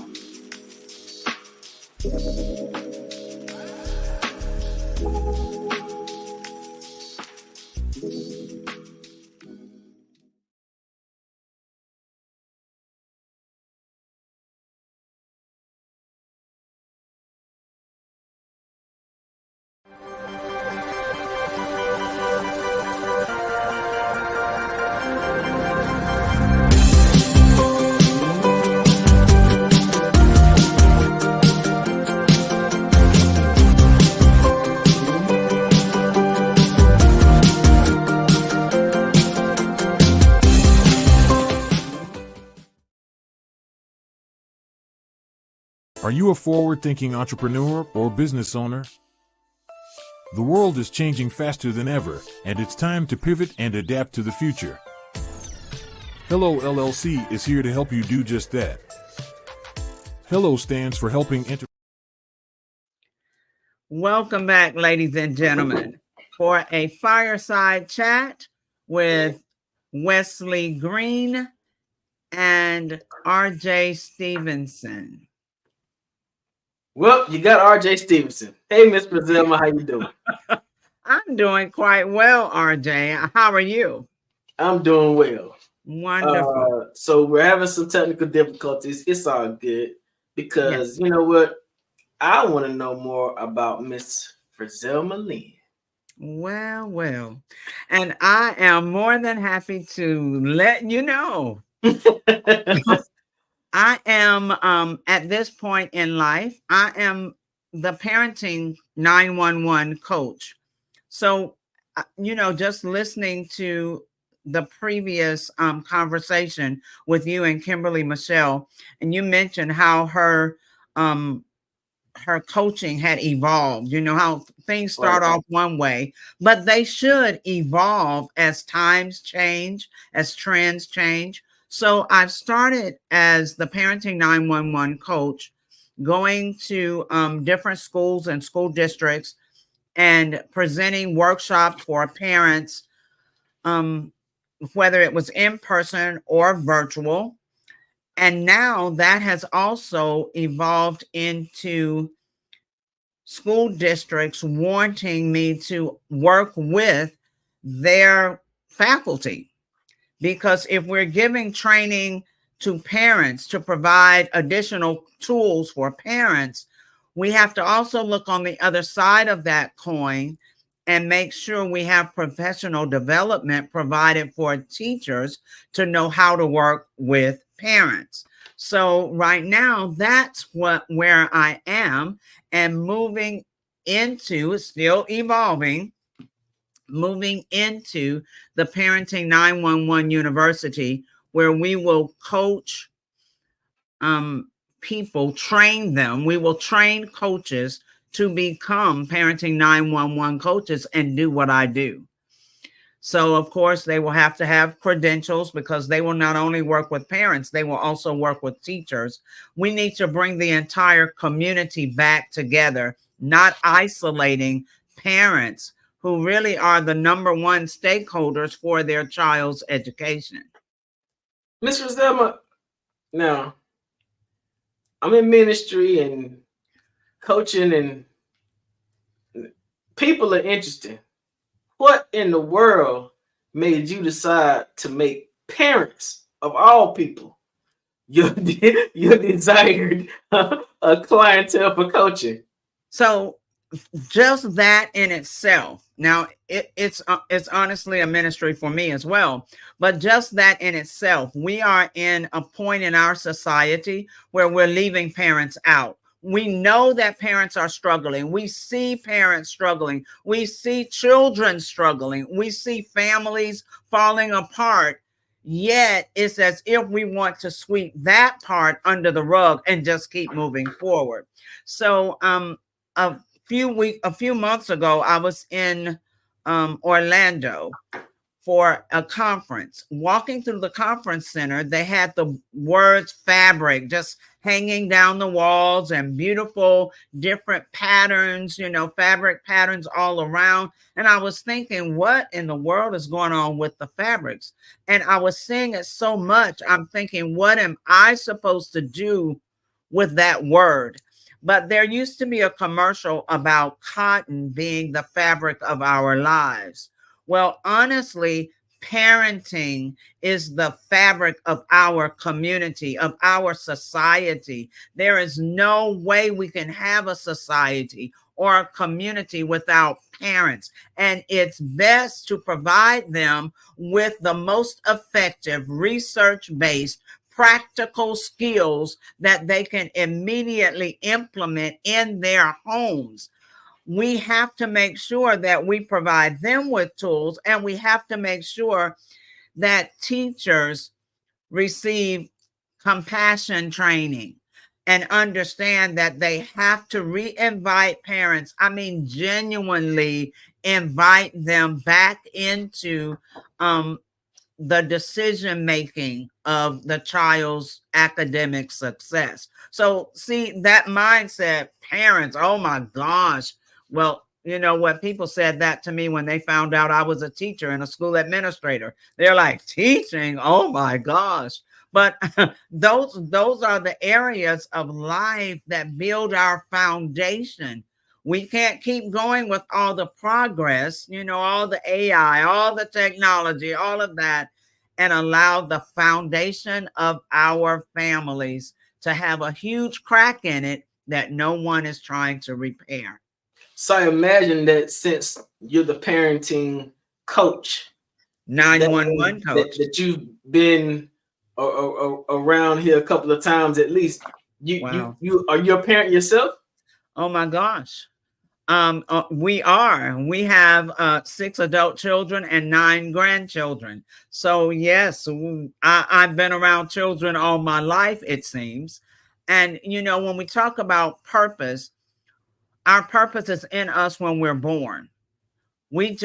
Parents need to study their children. They'll see the purpose in them because the children will automatically just kind of migrate to whatever that is. For me, I loved to play school when I was a child. And so I would either play with the dolls and they were my students, or when friends came over, they were my students. But I was always teaching and wanting to share knowledge and use knowledge. So now, instead of working with the children, I'm indirectly working with them by directly working with their parents and their teachers. So I'm a parent as well. I have a 17 and 13-year-old daughters, right? But my question is this. As a coach, how do you suggest that parents make certain that they're pushing their children towards uniqueness and authenticity? Because, a lot of times parents tend to try to live their lives vicariously through their kids. Yes. How do you suggest that parents find that point of passion for their children so the child is able to develop authentically the way that they want to be developed in life and have their own unique experiences? So 2 ways I'm going to answer this question. First, study your children from birth. Study them. That's what I just mentioned before. And if they always migrate to something specific, then there's a reason for that. All right. You'll find that children will be great at doing things they've never been trained to do. Well, that's going to be a part of their purpose. I know a little bit about your story, and I know you said you started playing an instrument at the age of 9. Well, imagine if your parents had decided, oh, no, we don't have musicians in this family. No. See, parents have to stop allowing everything to be about them. Everybody in the family is important. Everybody has a purpose. And as parents, we are the ones that are to look for that purpose and support that purpose and help our children walk in their purpose. It's not about what we like. So, some parents will do it. Well, I don't know anything about that, so you can't do that. No, if you don't know anything about it, parent, find out about it. Yeah. Learn about it. But don't stifle your child's purpose because you don't understand it or because it's not your purpose. So we have to learn. Each individual has a purpose. And many times it's not going to be yours. Yeah. Parenting is by far much more different nowadays than it was when I was growing up, because some of the things kids say to their parents I couldn't say. Some of the things that are normal in trends I couldn't do. So I imagine that you've had to go through a whole lot of introspect, retrospect, reflection, a whole lot of research to even be able to identify best practices for this generation of kids, right? Absolutely. How is parenting different now than it was in the past? Is there a different approach necessary to help parents learn how to be more effective? Yeah, so I'm so happy you said that parenting was different and not that children are different. My oldest aunt was almost 100 when she passed away, 99.9 years old. And she would always remind us that children come here the same way they always have.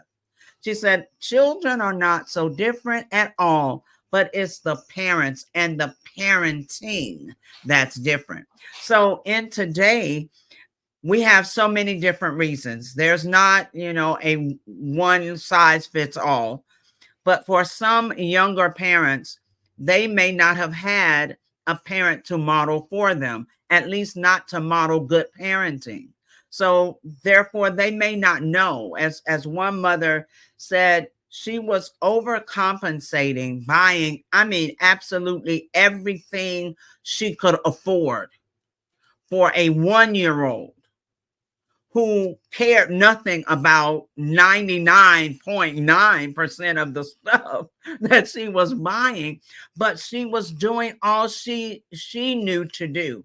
And in questioning her about it, she said, I didn't have a mom in my home. I don't even know what it looks like to have, to just be a good mother. I don't have a model. So for some parents, they're struggling because they didn't have a model. Whether it was a mom or dad, they didn't have a good, wholesome, productive, caring, nurturing, structured model. For some who had a good model, they're so bent on not raising their children up like they were raised. So they're throwing the baby out with the bathwater, so to speak, instead of them going back and reflecting on the things that helped them that their parents did. Instead of them understanding now more of why their parents did what they did, they're so bent on not doing any of it until they're missing so much of what children need to develop as they grow up. And for others, it's just me, myself, and I. Some parents are just living in their own world and everything is about them, and it doesn't matter what the children need or want or have. So as you're coaching different reasons. So as you're coaching more parents now, do you find that you find things personally that you wish you had done differently as a parent because of what you're learning in your research and how you're applying your techniques to other people? Absolutely. Absolutely. Even as a grandparent, I do things differently as a grandparent. So remember how some children, if there's a range of ages with children at home, and let's just say there's a 25-year-old, that's the oldest, and now there's an 8-year-old. Well, the parent has also changed and hopefully grown in wisdom. And so they're not going to parent that 8-year-old the same way they did the 25-year-old. They were learning how to be a parent then. And now they know a little bit more. So yes, it is different. I've learned so much through research, through just living, becoming wiser. And I tell parents often, please don't hesitate to apologize to your children. Let them know if there is something that you've learned you could have done better. It's not so much that you were wrong, but you could have done better. There, you see where there could have been improvement. If you possibly can, apologize. Just say, I was wrong. I made a mistake. My bad. I'm sorry. I'm human too. And oftentimes we don't let our children know that we are human, and we have them thinking, we can do no wrong. Like whatever I says goes. But sometimes what we say is not correct. Do you find that coaching parents of Black children now is a little bit more sensitive than it may have been in the past because of how delicate our social structure has become? I mean, I'm from Florida, have been there for a little while, been there 7 years, and the infrastructure in that state is quite different from any other place in America. And raising a child in Florida as a Black family has got to be unique because of all of the erasing that is happening in our school system as an education about where Black people came from. What is it that parents need to do to make certain that Black boys and Black girls are locked in on who they are, and how do they navigate the challenge of doing that in the 2024 type environment? First of all, they have to be real. I mean, you have to be real with your children. You have to be honest with your children. And so oftentimes like a selfie. You only want the selfie to look cute, you know, but life is not all cute. And we oftentimes walk through a struggle, but we never let our children know we're struggling. And if we never share with them what we're having to walk through and how we are walking through it, they won't know either how to deal with issues. So what I see is the harvest from a generation or two ago, when parents, Black parents as well, mainly, were working so hard, overtime, double shifts, all this extra to get more stuff. Because, you know, we were coming, most of us, out of a poverty place. And so we were trying to get more stuff for our children, have, you know, nice houses and more cars and more this or that, until we left out the training, the teaching, the communicating, the nurturing. You have to spend time with your children for all of those things. And when you spend time with them, I don't mean everybody on their own device in a whole nother room, or, you know, right there and nobody's talking to one another. And if you want to know what your child's doing, you text them a message. See, that has isolated us so much. But as Black families, we've got to be truthful and honest. We've got to communicate with our children, and we've got to let them know what real life looks like. It's not about gaming, and it's not a game when you get out there. And many parents don't take the time to do that. It's almost as if we're afraid of realness now. We live it, but we don't want them to know that we have to live it. So how do you suggest we find that balance? Because as a parent, you never want your child to feel like they're isolated. I know that, you know, growing up in the Christian home, I still needed to know what was happening on the music videos when I got to school so I could be normal. How do parents suggest balance with their children, knowing that your child needs to know what Roblox is about? You know, your child needs to know they need to be able to communicate with other children about what other children are doing. How do you find that balance as a coach? What methods or what practicums do you suggest for parents to make sure their children are still locked into a child's world but engaged with their families at the same time? That's going to be a part of communication, good, deep communication. So your children are being influenced by other children. They're being influenced by what's on social media. You know, they're being influenced all the time away from you, or sometimes right there in the house with you. So what is your influence on them? And the only way for you to truly influence them is by talking with them. Now, you need to ask them, not just, oh, you have a good day today? And they're like, yeah, and then that's it. No, that really wasn't a conversation, you know? So you've got to go a little deeper and start asking. If your children, and most of them are, not all, if your children are on social media, or if they, you know, game, if they like to be on Roblox or whatever the case, parents, go in there with them. Find out what the game is like. You don't have to like gaming. You have to find out what your child is interested in, because that opens up communication. If you have nothing in common with your child, what will you talk about? And your child doesn't want to hear about stuff they're not interested in. So parents have to pivot. We sometimes don't understand that we're the ones that have to make adjustments.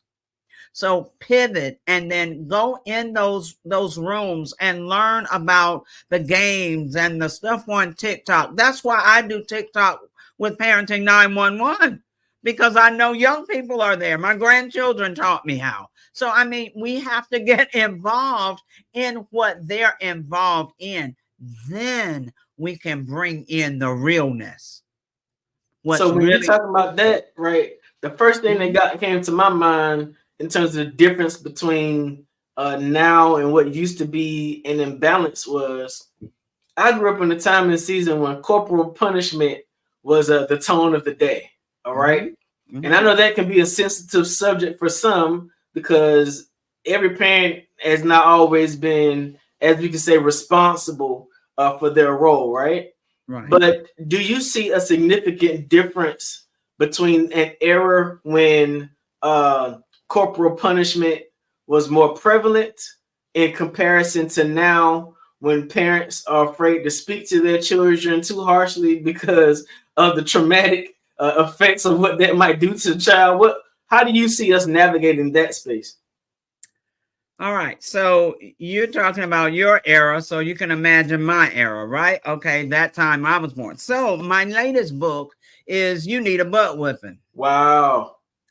Now that brought back all sorts of triggers and trauma because that phraseology in itself is just rough. Actually, the phrase itself is why it has the name. Gotcha. The phrase itself. Because the book is really about discipline. We don't understand discipline today. We think, so many of us think that discipline is only punishment, nothing else. And that's not what discipline is. That's not even the definition of discipline. Punishment is actually a consequence after a child has been disciplined and then chooses not to do what they've been taught. But discipline is something totally different. Discipline is telling a child what to do, modeling for them what you want them to do and how you want them to do it, then practicing with them over and over the way they need to do it until it becomes a habit. That's discipline. Once you know that they know how to do it, then it's up to them to make a wise decision and choose to do it the way you've taught them and trained them or not. And if they choose not, that's when a negative consequence comes. This is sort of the difference. Back in the day, we'll use that, whether your day or mine, doesn't matter. Back in the day, parents were modeling more for their children. So you saw them, if it was everybody come to the table for dinner, everybody came to the table. If it was, we pray before we eat, or we all work together on a project, or we respect one another, you saw your parents doing that. Well, that makes a world of difference. That's modeling. Many times today, we don't model. We just so often assume that somewhere, somehow, the child knows what we're talking about. And if the child doesn't, they get in trouble. We've got to go back to modeling for our children what we want them to do. So you can't tell them that, well, you have to get off of your iPad or whatever at 8 o'clock. No more for you. And then we stay on it. We're talking to them, but we are on it. We are gaming. No, you have to model for them what you want them to do. Modeling is that part of discipline that we're missing so often. And discipline takes time. And many people at this point in life don't like a process. They want it now, but not go through the time and the sacrifice it takes to get there. So you're talking about modeling, right? But wait, let me say this. Say it again. Hold on. I want to say this. I may forget my time, my era. I may forget. I'm a little older. In the book, it teaches you, though, that a butt whooping cannot be your only go-to whenever your children do something. And it teaches you how to create a consequence chart. Many parents never recognize when their children are doing something good. They only recognize when they've messed up. and then they go straight to the butt whipping. But that can't be the case. That shouldn't be the case. That's an injustice to our children. So it teaches you how to create what I call a consequence chart. And you have a list of rewards, and then you have a list of things that your child doesn't like. It might be you lose 15 minutes on your game tonight because you were not willing to do what you needed to do, or you have to do extra chores. I know for some parents that's taboo, but children need chores so they can learn responsibility and accountability and how to figure things out for themselves. So yeah, the consequence chart is in the book as well. That consequence chart sounds like something I know some adults need, a consequence chart. So this leads to my last question, right? The methods that you're talking about now seem a little bit evolved in comparison to the get somewhere and sit down and shut up because children are supposed to be seen and not heard, right? It sort of feels as if there needs to be a lot more intentionality in parental preparation before the child gets here. Oh my. Do you offer that as a service as well? I know that you're doing coaching, but do you offer like pre-parenting classes so that those individuals who want to have a nice little bundle of joy actually know how to love on the bundle? Yes, I can coach if they have the aspirations to be a parent and they're hoping, or if they're expecting. I even, because of just credentials, I also coach parents with adult children, because many times that relationship starts to crumble when parents don't know how to respect the adult child. You can't treat the adult as if they're 10. I know they're your children, but it's that part of adultness. You've got to respect them as an adult first. Man, we just lost so many viewers, Miss Frizelma, because you told these folks that they gotta respect their adult children. Ain't nobody trying to. We have to have a whole nother conversation about this adult parenting thing. Wait a minute. The parents left, but their children are still watching. Like, yes, oh my God, I'm glad somebody told my mama that she's got to respect me. Yes. Yeah, that little Johnny, don't go say, Mama, I told you, don't do it. Don't do it. Thank you so much, Ms. Frizelma. This has been absolutely amazing. Glad to get more information about you and what you do. Absolutely. Thank you so very much for the opportunity. I love what I do. And until we work on it, the fabric of our society will continue to unravel. Yes, ma'am. Genius is coming. We're going to see each other on the other side. Absolutely. The Black Business Expo's mission is to raise funds for high school seniors going to college or K-12 entrepreneurs. This expo is a fundraiser for students. You may go to www.blackbusinessexpousa.com to donate to the scholarship fund, or use the Cash App that's on the screen below, $BBXUSA. Our goal is to give laptops and up to $5,000 to 10 students. Students can register online at www.blackbusinessexpousa.com. Every dollar counts, so we want to remind you to donate to the scholarship fund. We want to thank our Black Business Expo USA sponsors for April 2024.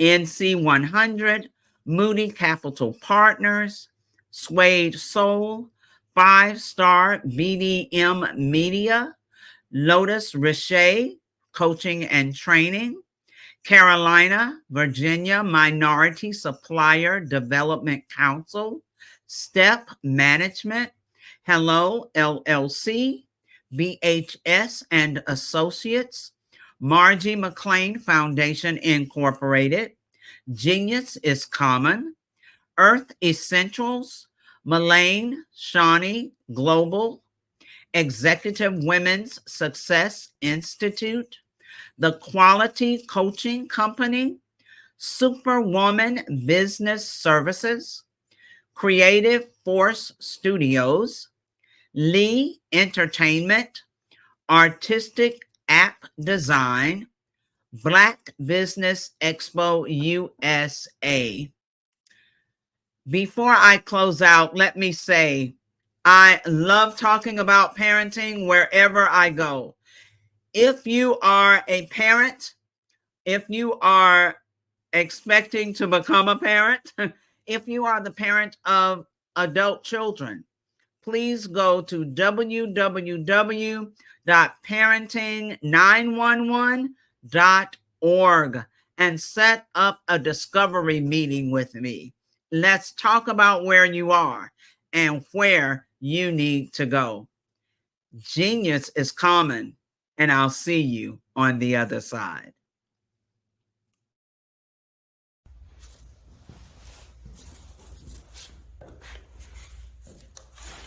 How you doing? I'm Rodney Allen Rippey.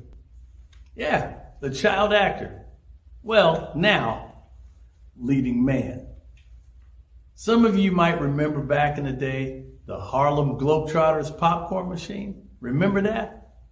Well, it was a Saturday morning special that would come on, and I was there with Geese and Tex and Meadowlark Lemon. Remember the show? Well, I had a great time. And I have to say a huge, huge thank you to all my fans out there. Thank you for all the years of support. I went on from the entertainment industry. I started getting into producing and directing. And now, hey, here I am. I'm a studio executive here in Burbank, California at 2526 Studios. I have to say, it's been pretty good, but the best is yet to come. Please stay encouraged. Keep reaching for your dreams and never forget that genius is common. Remember that. Genius is common. No matter what anyone says to you, no matter how tough the road may get, keep striving. Keep reaching for your dreams. And always know that you are worth it. Everything that you put into yourself, everything good that you pour into your life, you are worth it. And when the times get tough, when things don't go exactly right, it's okay. Dust your shoulders off. Stand up strong. And remember, genius is common.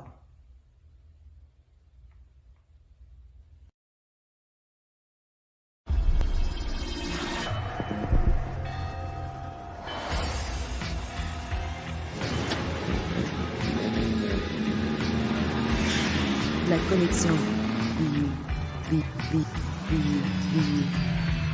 La connexion.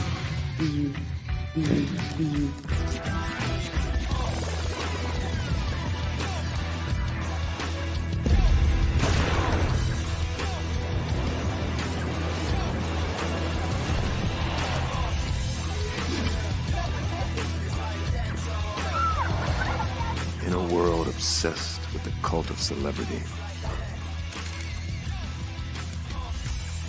I challenge you not to aspire to anyone else's greatness, but instead strive to reveal and ignite the greatness within you.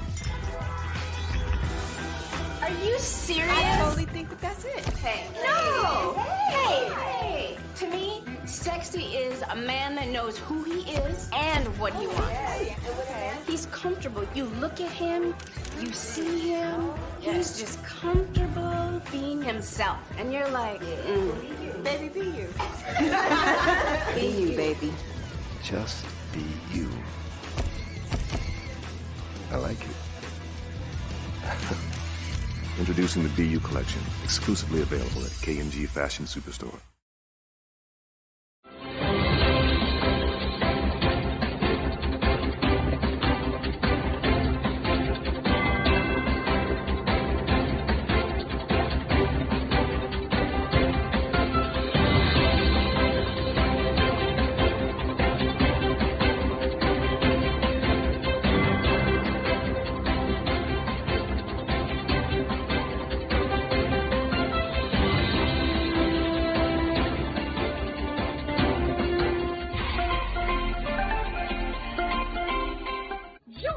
Dr. Eric Kelly III and a host of phenomenal speakers from all around the globe for this 7-day virtual event that you don't want to miss. The mission of the Black Business Expo is to raise scholarship money from kids all the way from high school all the way from college. The Black Business Olympics is one of the largest Black business showcases in the world. It is an opportunity for businesses and companies to showcase their businesses globally. We are going to be giving away laptops up to $5,000 away to students.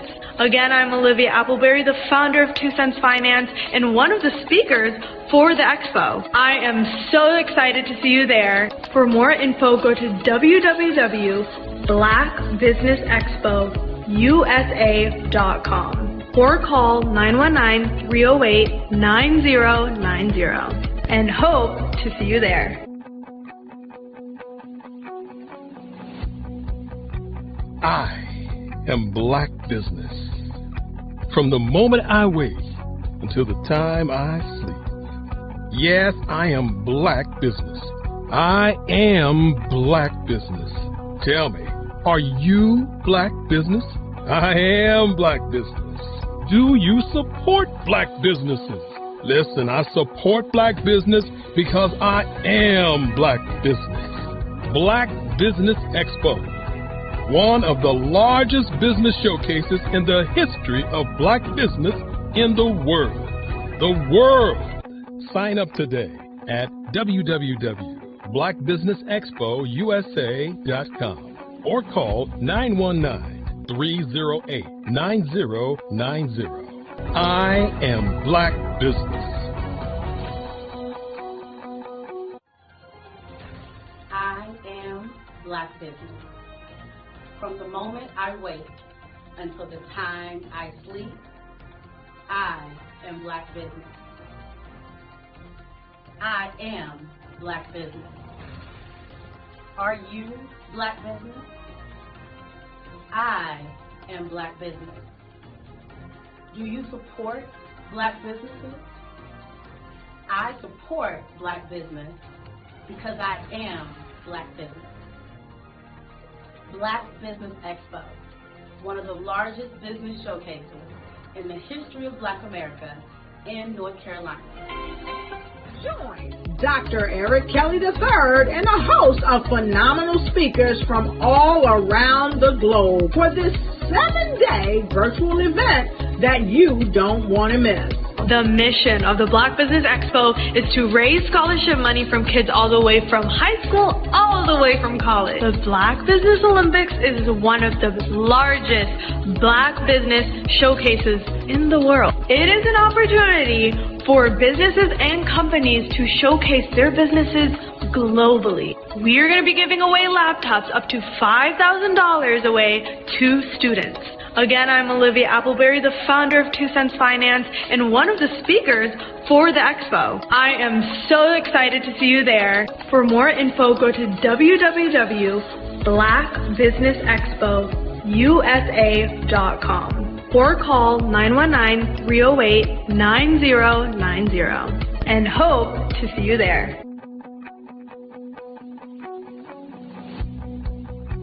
I am Black Business. From the moment I wake until the time I sleep. Yes, I am Black Business. I am Black Business.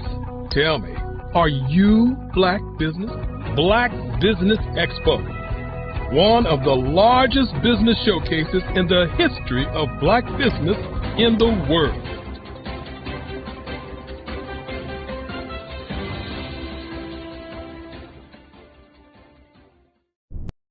Follow the Brand TV broadcast host, Grant McGaugh, as he visits with top executives and entrepreneurs to find out their secrets of success with their personal brand. Follow the Brand TV broadcast host as he focuses on brand development to build better relationships, bring value to your business, relationships, and career. You will enjoy listening to each episode that is tailored to speak to you directly. If you're looking for this type of clarity in terms of building your brand, you have tuned into the right station.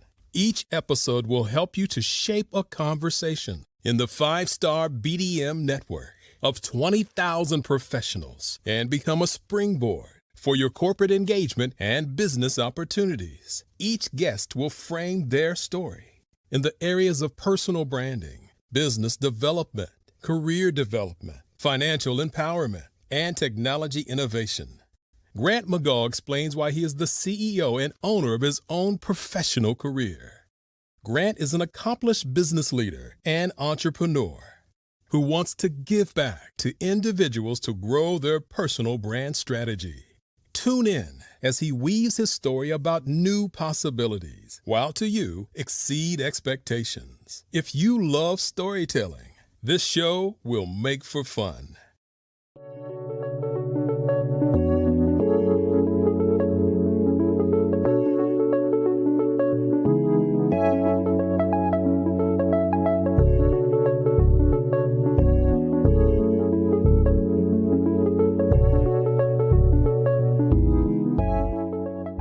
Passion has been around helping communities of color and historically underrepresented and underserved communities, minority, rural, veterans, persons who are differently abled, in the intersection of education, innovation, technology, industry, and let's throw some entrepreneurship in there just for fun.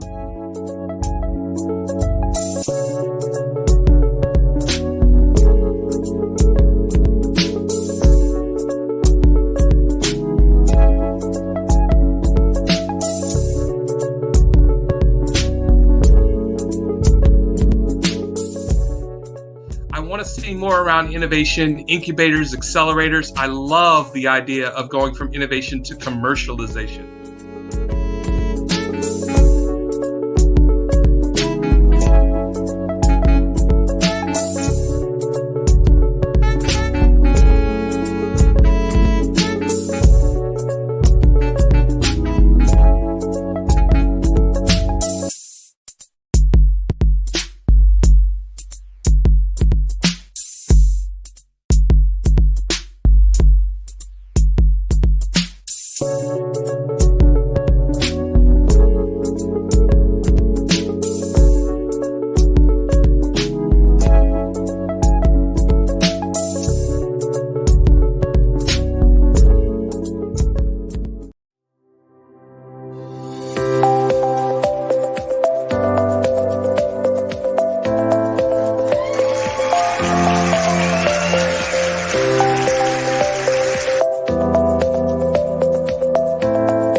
is evolving. It's more vibrant, more colorful, more energetic, and so are you.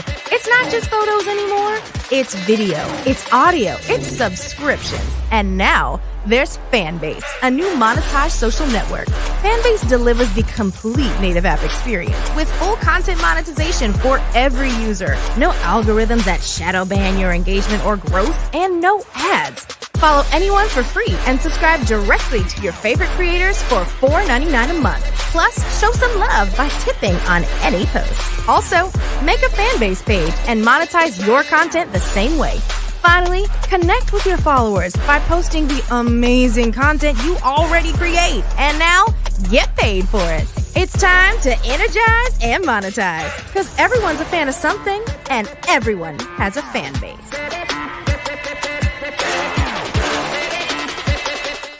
Five-Star BDM, Brand Development Masters, is a professional consulting and advisory group keenly focused on business development services for the small to mid-sized business and entrepreneurs.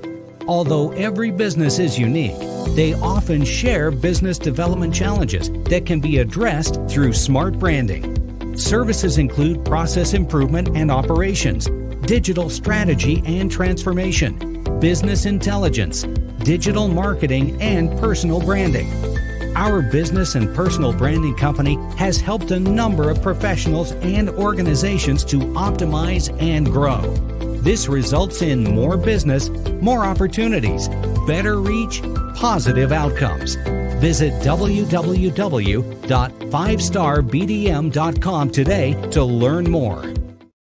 Sometimes you got to hear the news from the Black perspective, and more specifically, Black publishers. And that's exactly why you have to download the Hey Tie app, the largest mobile app delivering breaking news, videos, and podcasts from 200 of your favorite Black publishers. Yes, 200 Black publishers delivering news as it happens, literally all in one app. Go to hayti.com or download the app in the Google Play Store or Apple App Store. It's completely free, along with information that you can trust, so go check them out. Ladies and gentlemen, and fellow professionals, please allow me to introduce myself. I am David Jones, the co-founder and CEO of the Hello LLC, where I am passionately dedicated to guiding individuals and businesses toward their own return on time investment. Time is my only competition. With over 20 years of experience as a corporate C-level executive, I bring a wealth of knowledge and expertise to the Hello LLC. My career journey has been marked by a relentless pursuit of excellence in marketing, strategy, and business management leadership. I have had the privilege of working with renowned Fortune 500 companies such as Xerox, American Airlines, Hilton, and Geico. However, what truly drives me is the transformational work we do at the Hello LLC. We are pioneering a new approach to business in the metaverse, where we empower businesses and individuals to build strong foundations, automate their processes and systems, while thriving in the ever-evolving digital landscape. More than just a 3D digital marketing agency, the Hello LLC is truly a community built on love, kindness, and integrity. We want more for you than from you. As I often say, collaboration is the new competition. In an era where time is the most precious commodity, I am here to guide you toward your own return on time investment, because if time was sold in stores, it would be sold out. With a deep commitment to excellence and a strong belief in the power of community, I don't just lead a company, I lead a movement into the future of business. Ladies and gentlemen, it is both an honor and a pleasure to be your guide on this remarkable journey. I am David Jones, and together, we will embrace a future marked by success, collaboration, and the transformative work we do at the Hello LLC. Hello stands for helping everyone live life optimally. So, let's make that pivot together and start living life optimally today.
story, they're like, okay, somebody said they had a vision from God and they need money to build something. And I was like, well, if this guy tells me that the sun's not going to come up, I would not get out of bed. That's who he is to me. And you can see that my judgment is well placed, because in another 8 or 9 months, we're going to put his technology into an electric car. You know, people always say, well, why'd you build the car and the engine is not finished yet? I'm like, well, when the engine's finished, what are we going to put it in? You know? So we had to do the 2 parts. What we're doing right now is putting those 2 parts together. And, you know, in 8 or 9 months, you know, Derek Automotive is going to basically redefine the electric transportation sector. But tonight is about having fun. So we're going to have fun tonight. Tomorrow we're going to get back to work. All right?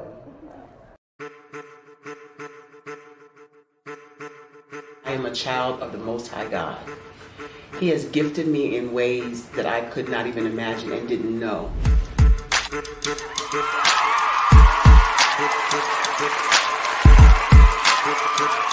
There was a time when I didn't know who I was.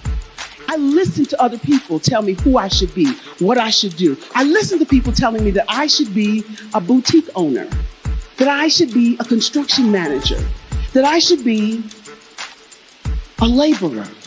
Have you ever felt like you should do something else, be something else, go somewhere else, be wherever you wanted to be, and you felt like you were in a box? Anybody in the room? And you couldn't get out? Anybody in the room? And you kept trying to go and go and you couldn't get out? Anybody in the room? But let me tell you, you need to rock the box. Rock the box.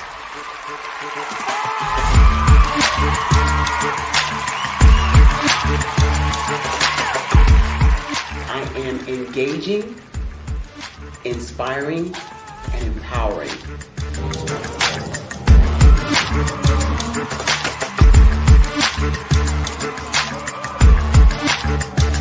I would give you everything I know.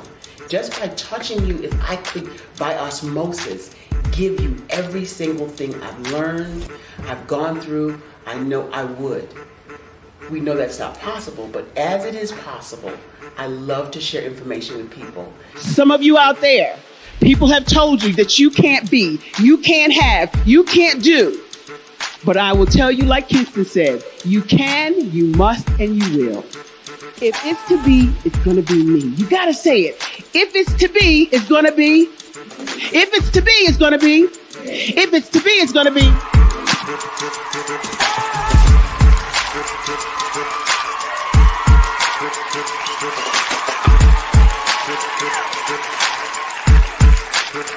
Barbara is because she believed what her mama said about her and not what other people told her. Every day you wake up, when you're in a situation, it's your choice whether it's an advantage or the disadvantage. She gained her confidence and her life, and now she is a testimony. If I can help you elevate yourself, then I feel like I'm elevating my own self as well. What you know and I know together can change the world.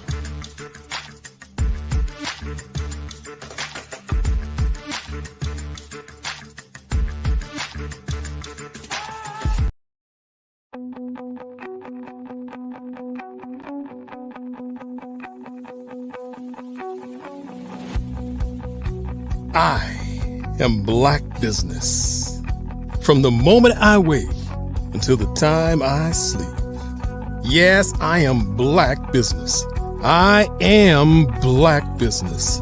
Tell me, are you Black Business? I am Black Business. Do you support Black businesses? Listen, I support Black business because I am Black Business. Black Business Expo, one of the largest business showcases in the history of Black business in the world. The world! Sign up today at www.blackbusinessexpousa.com or call 919 888-308-9090. I am Black Business.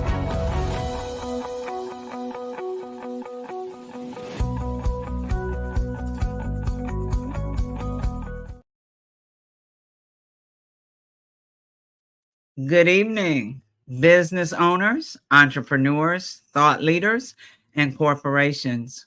Welcome to the Black Business Network. My name is Frazelma Lynn, and I am your business moderator for this evening on the Black Business Network.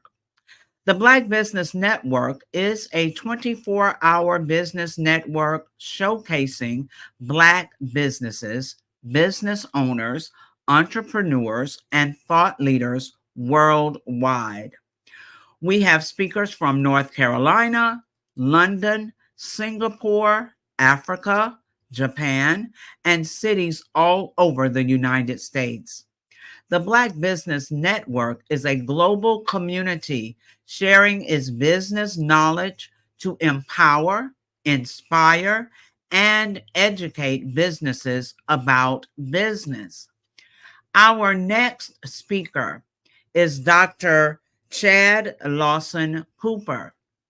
Cooper is well known to theater audiences for his performances as William Gray in Church Mess and being the lead vocalist in the celebrated singing group Soul Tempo, who was featured in the blockbuster film The Preacher's Wife.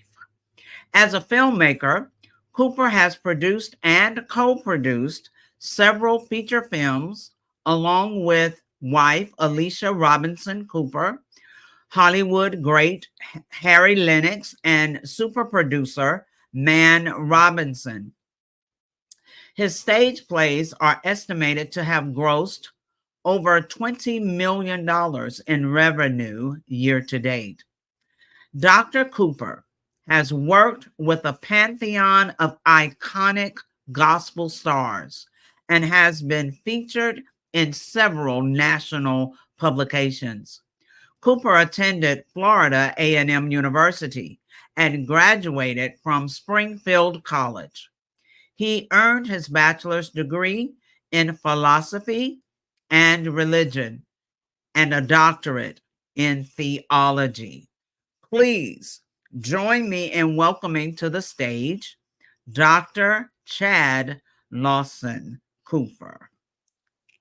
Hi. Hello, Dr. Cooper. Well, I'm Dr. Cooper's son. I'm speaking on his behalf. Yes, I'm the second. I don't have my doctorate yet, but it's in the works. It's in the works. Okay, we're going to speak that into existence. I'll still say Dr. Cooper, letting you get accustomed to it. All right. Manifest it. Thank you. Amen. All right. So, RJ Stevenson, we will turn it over to you for an amazing fireside chat. Thank you, Mr. Bella. Genius is common, and I'll see you on the other side. Hey, man, how you doing? I'm doing good. How are you? It is amazing to see you. Where are you at in the world now? Where am I? I'm in New York City right now. I'm at my house. New York City. Yes, sir. No running around for stage plays. I know you got a stage play coming up this weekend, right? Yes, sir. In Seattle. I think it's on the 26th. I think it's next Saturday. So Miss Zelma told everybody, she sort of introduced your dad, which is amazing. He had to get on a plane and couldn't be with us, but you stepped into his space. Thank you so much. I know you're well prepared to speak on his behalf, but tell us a little bit about yourself. Well, I am a singer and actor myself. I started off performing at the age of 5, and now I am 23. Well, soon to be 23 in a month from now. I have traveled on and off Broadway around the world, and something I'm still practicing right now. I'm in school right now for my senior year, for my bachelor's degree. I'm in business, so that's kind of where my focus has been now. But I still assist my dad on his productions.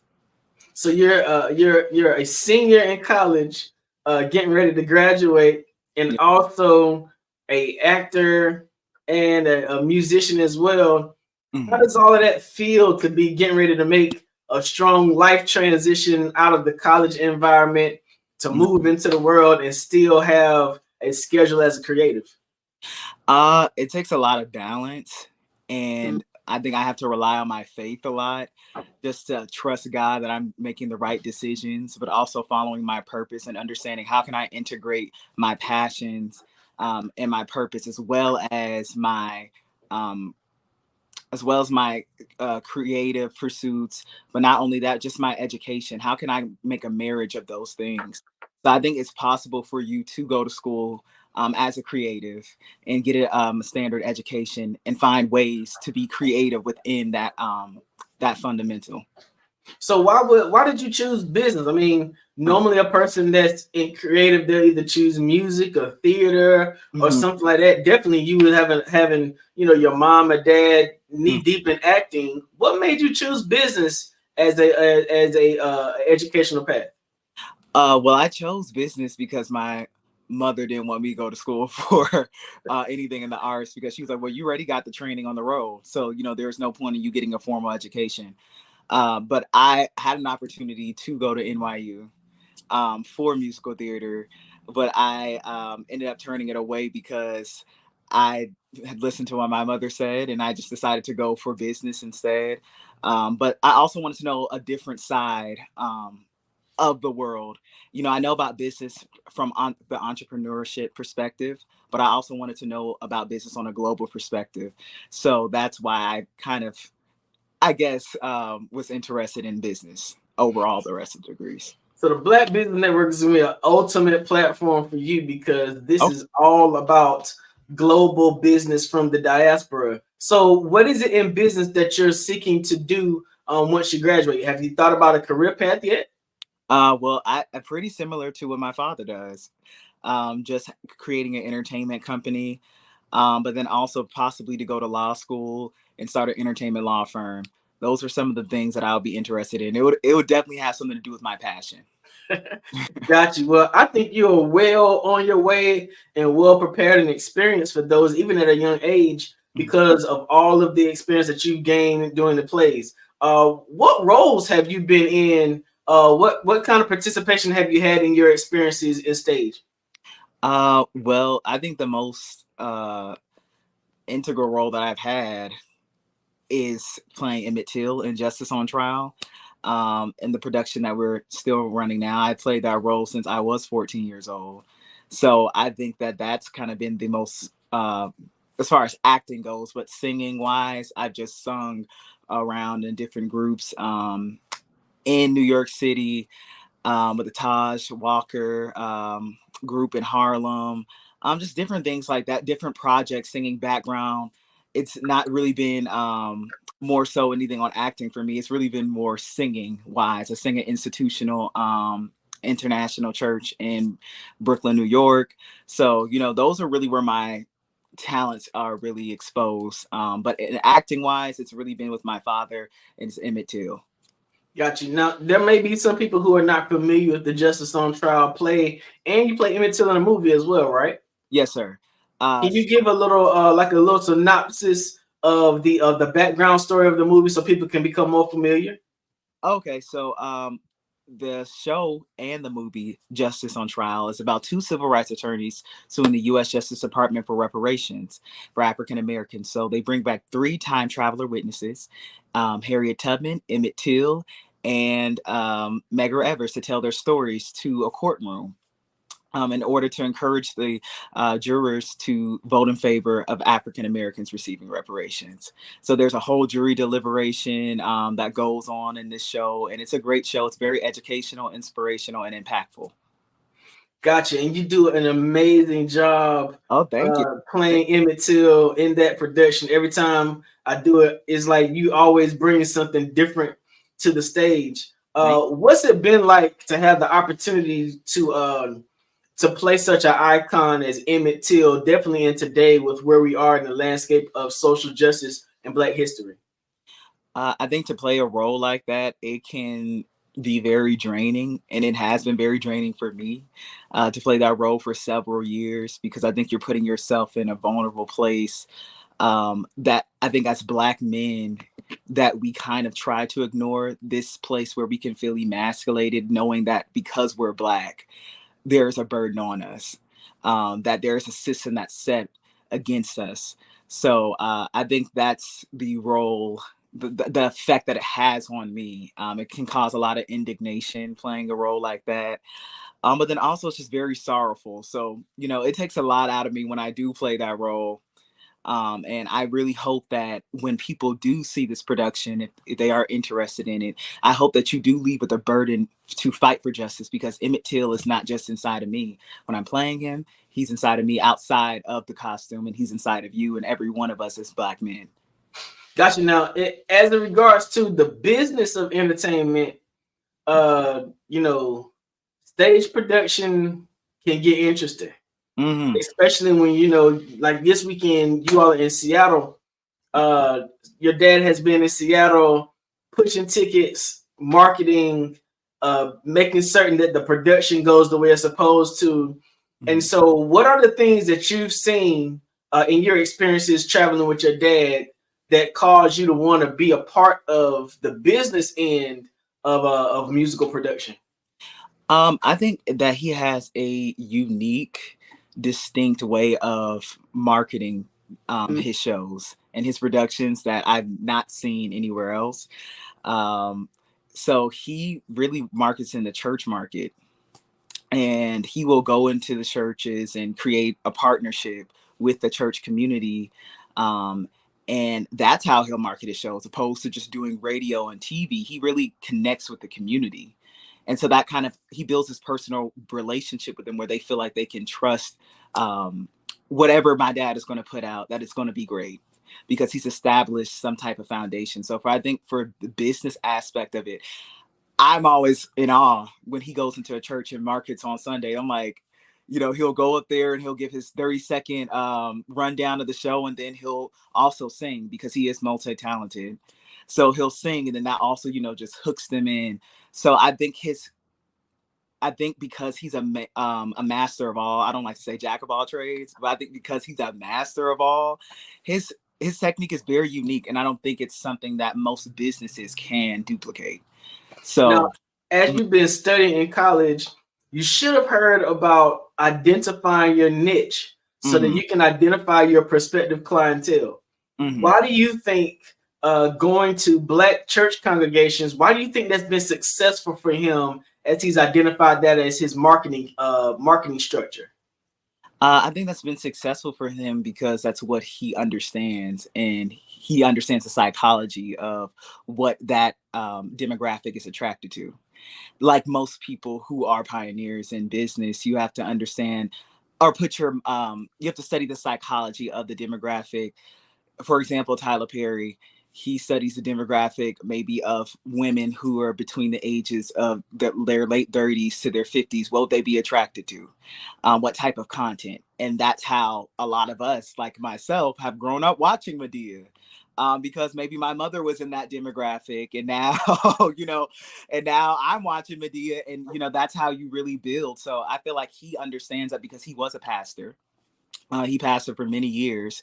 So the church is really his home.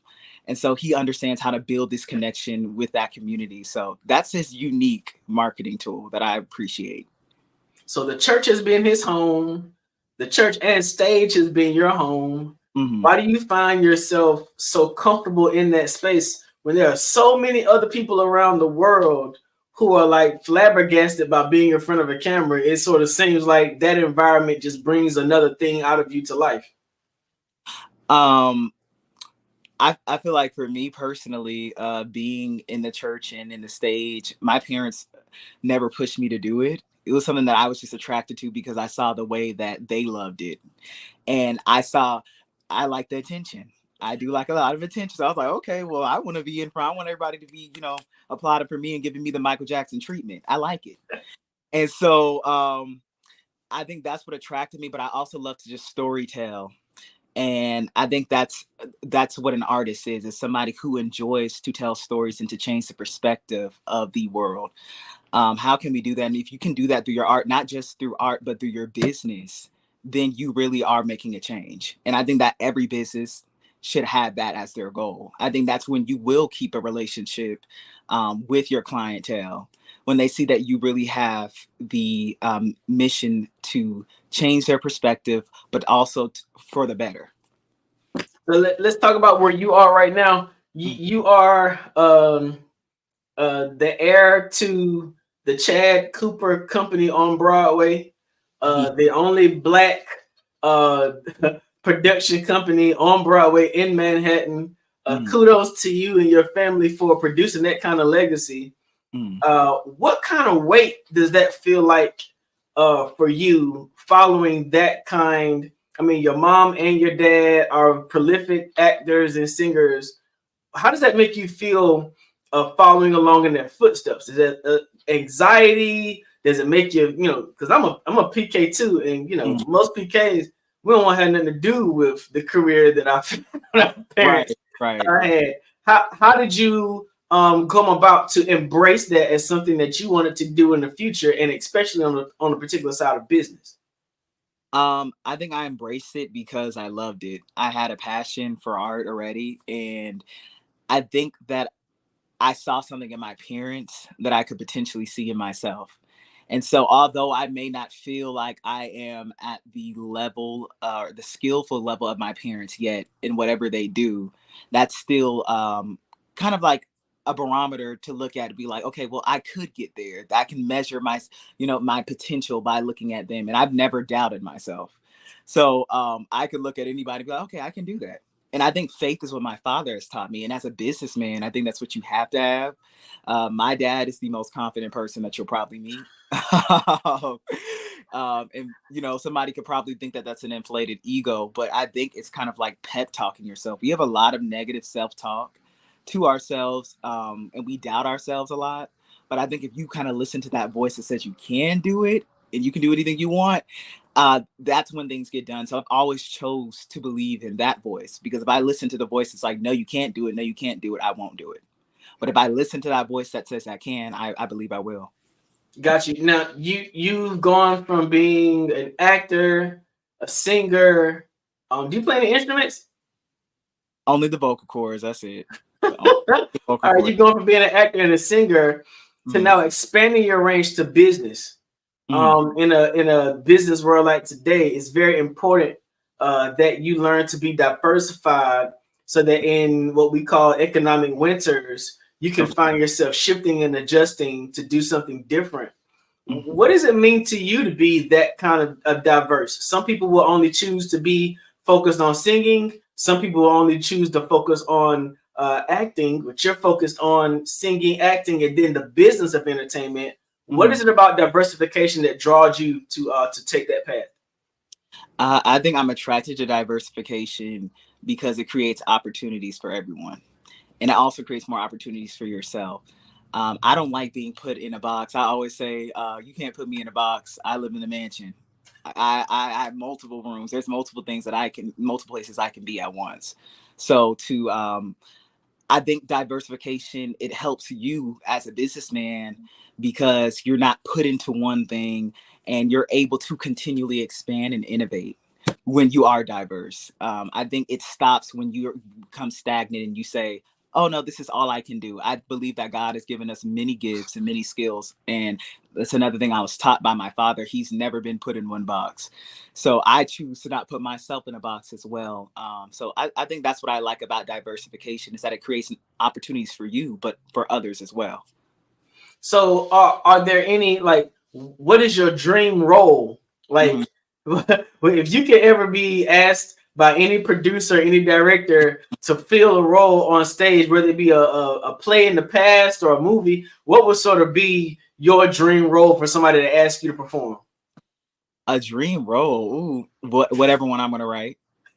whatever one I'm going to write, and it's going to win me an Oscar. That's the dream role. And I'm glad you said that too, because we did a iteration of Justice on Trial in Descendants. Yes, and I remember your dad saying that you wrote a large amount of the script. Can you talk about what that opportunity was like? I mean, as young as you are, having an opportunity to write a portion of a script for a stage play, that's a major milestone. What was that like for you? Well, for me at first it seemed laborious because I've not opened up. I have a lot of health issues that can sometimes impact me, especially when it can come down to some of my cognitive abilities when I want to get things done. So I was very frustrated because if you know anything about my dad, he's very impromptu. He will actually do something like, I just got asked to do this interview like 30 minutes ago.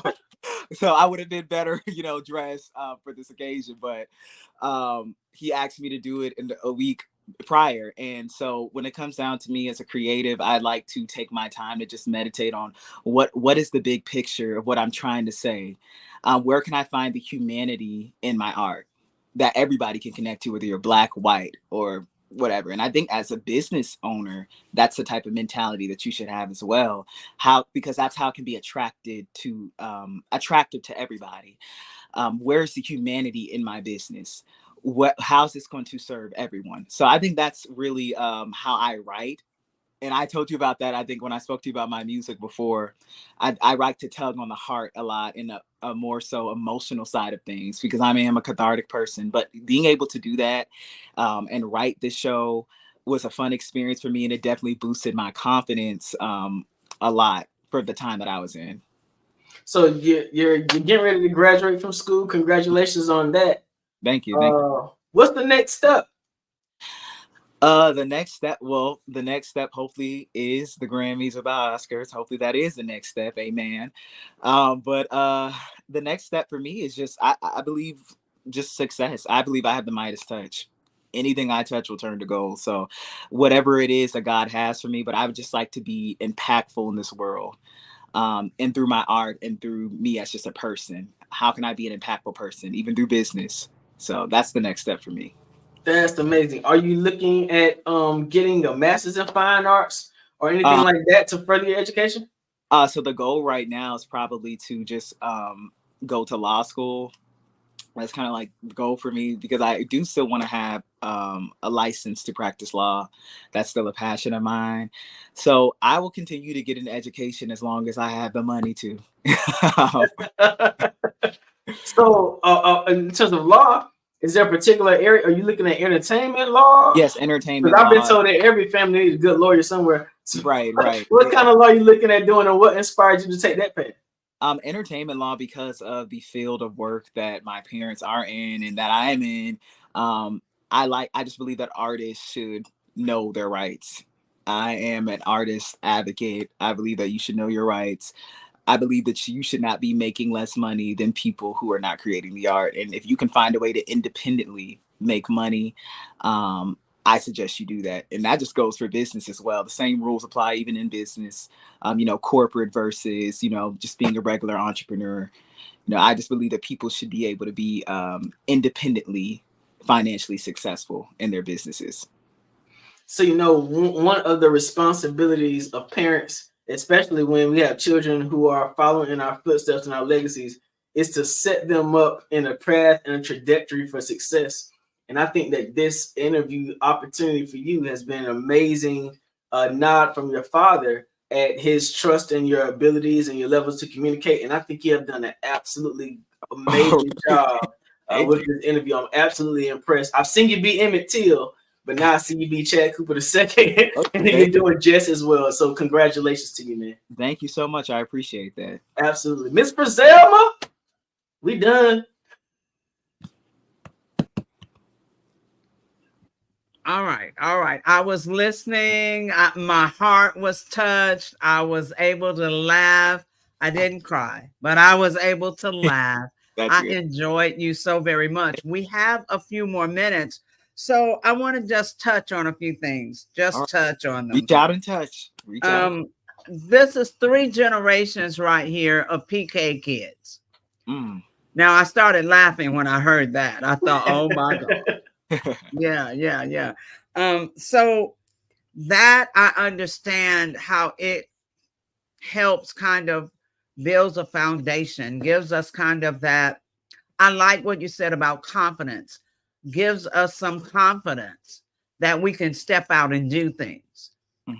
Risk does not frighten us away. It really draws us because we know we can handle it, you know. And I liked what you were saying about how different things have helped build your confidence with the Midas touch. I liked it. I was listening. The humanity, wanting to just connect to humanity.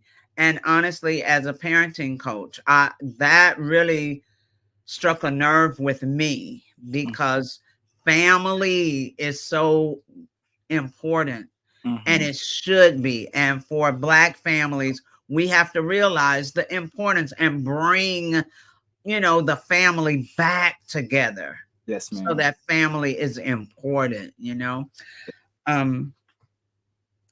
You talked about not being on a box. Yeah, we don't need to be there. Yes, ma'am. Always outside of the box. I mean, as a child, I was never in the box. I didn't know what the box was until I became an adult. I mean, what box, you know?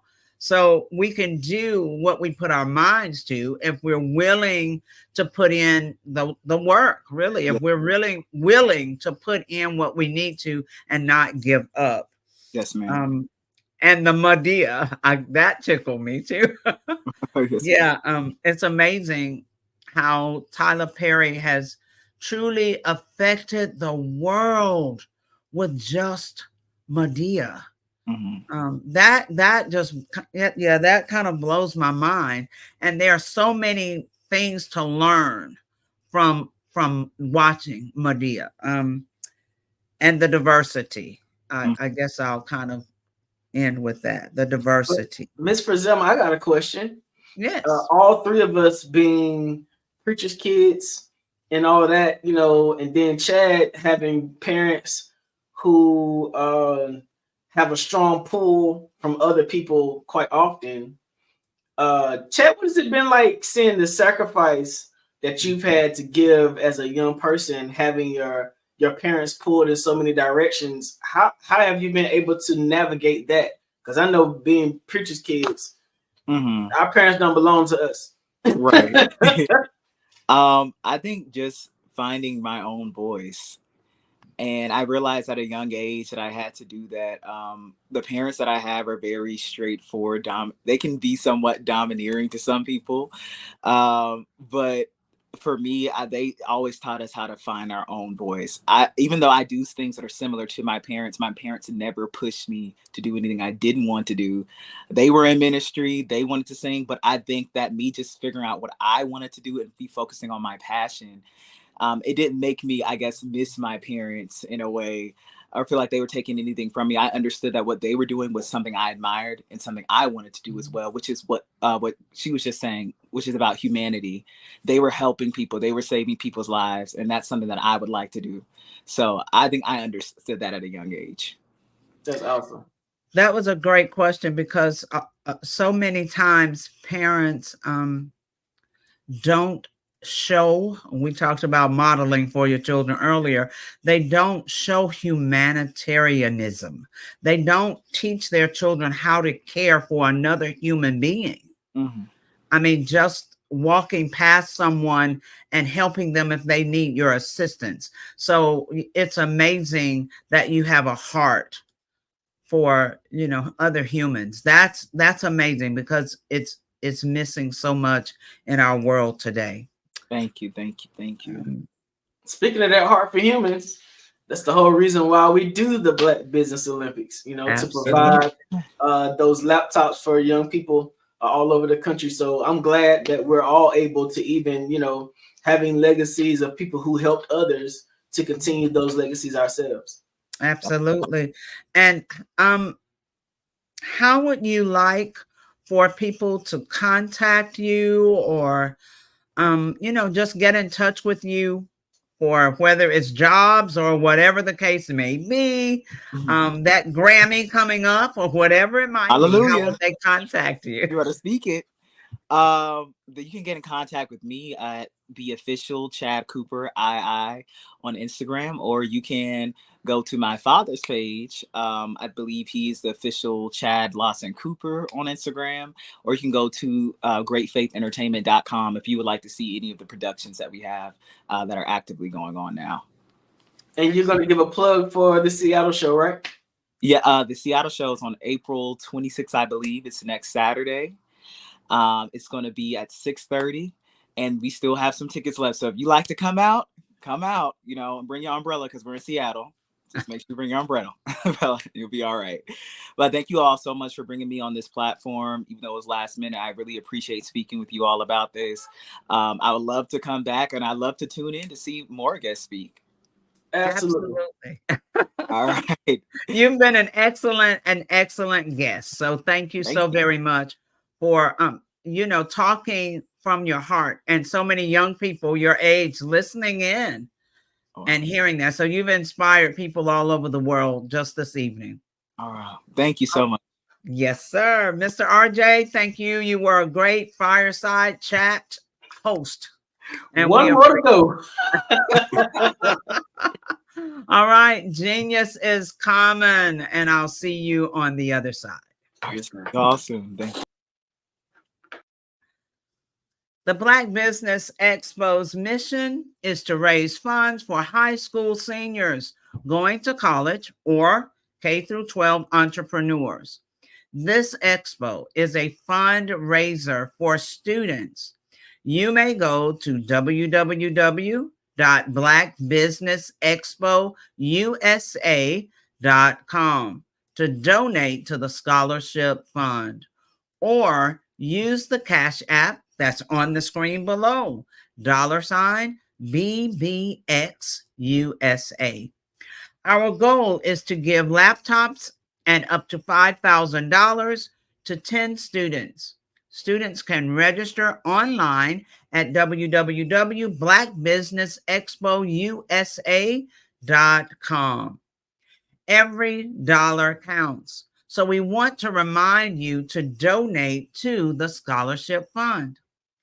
We want to thank our amazing Black Business Expo USA sponsors for April 2024. NC 100, Moody Capital Partners, Suede Soul, BDM Media, Lotus Richey Coaching and Training, Carolina, Virginia Minority Supplier Development Council, Step Management, Hello LLC, VHS and Associates, Margie McLean Foundation Incorporated, Genius is Common, Earth Essentials, Shawnee Global, Executive Women's Success Institute, The Quality Coaching Company, Superwoman Business Services, Creative Force Studios, Lee Entertainment, Artistic App Design, Black Business Expo USA. Genius is common. I'll see you on the other side. The Black Business Expo's mission is to raise funds for high school seniors going to college or K-12 entrepreneurs. This expo is a fundraiser for students. Please, you may go to www.blackbusinessexpousa.com to donate to the scholarship fund, or use the Cash App at $BBXUSA. Our goal is to give laptops and up to $5,000 to 10 students. Students can register online at www.blackbusinessexpousa.com. Every dollar counts. Please donate to the Black Business Expo USA Scholarship Fund.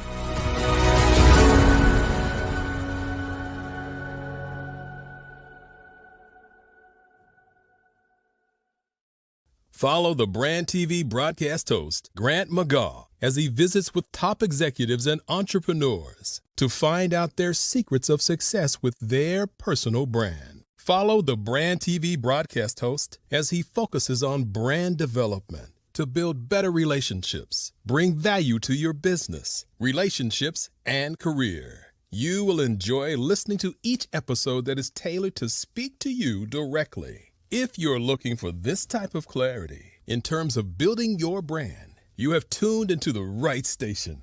Each episode will help you to shape a conversation, in the 5-star BDM network of 20,000 professionals and become a springboard for your corporate engagement and business opportunities. Each guest will frame their story in the areas of personal branding, business development, career development, financial empowerment, and technology innovation. Grant McGaugh explains why he is the CEO and owner of his own professional career. Grant is an accomplished business leader and entrepreneur who wants to give back to individuals to grow their personal brand strategy. Tune in as he weaves his story about new possibilities, while to you exceed expectations. If you love storytelling, this show will make for fun. Hello, my name is Kiasi Helm and I'm 14 years old. I think my genius would probably have to be setting goals and achieving them. I say this because ever since I was young, I always wanted to be an author, and at age 11, I ended up achieving this. But not only did I end up becoming an author, I ended up becoming a public speaker, a publisher, a business owner, all these great things. The name of my business is Written by Kids Publishing Company. I decided to start this company because I thought it was important for me to help kids my age express themselves through literacy and just achieve their own goals. Because to me, achieving goals is the best thing in the world to feel. It's you just achieving things and aspirations that you set for yourself.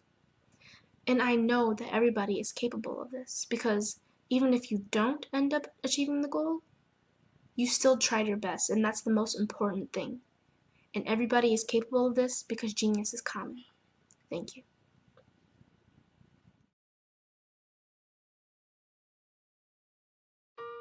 Hello, this is Israel, and I am CEO of Daydreams Interactive and author of Princess Planet.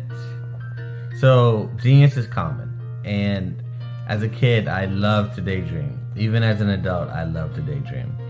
And when my daughter became 6 and loved princess characters, but we just could not find the diversity that showed her, we created our own characters.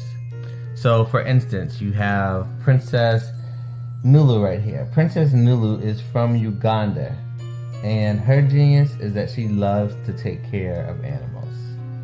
She can actually even listen and hear what they say. And then we have Princess Isabella right here.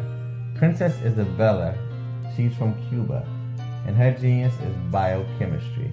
One day she hopes to eliminate disease. Then we have Princess Nia right here, and Princess Nia is based off of my daughter, and she is what she wants to be, the greatest dancer alive. So that's her genius. So what's your genius? My genius is my imagination. Genius is common.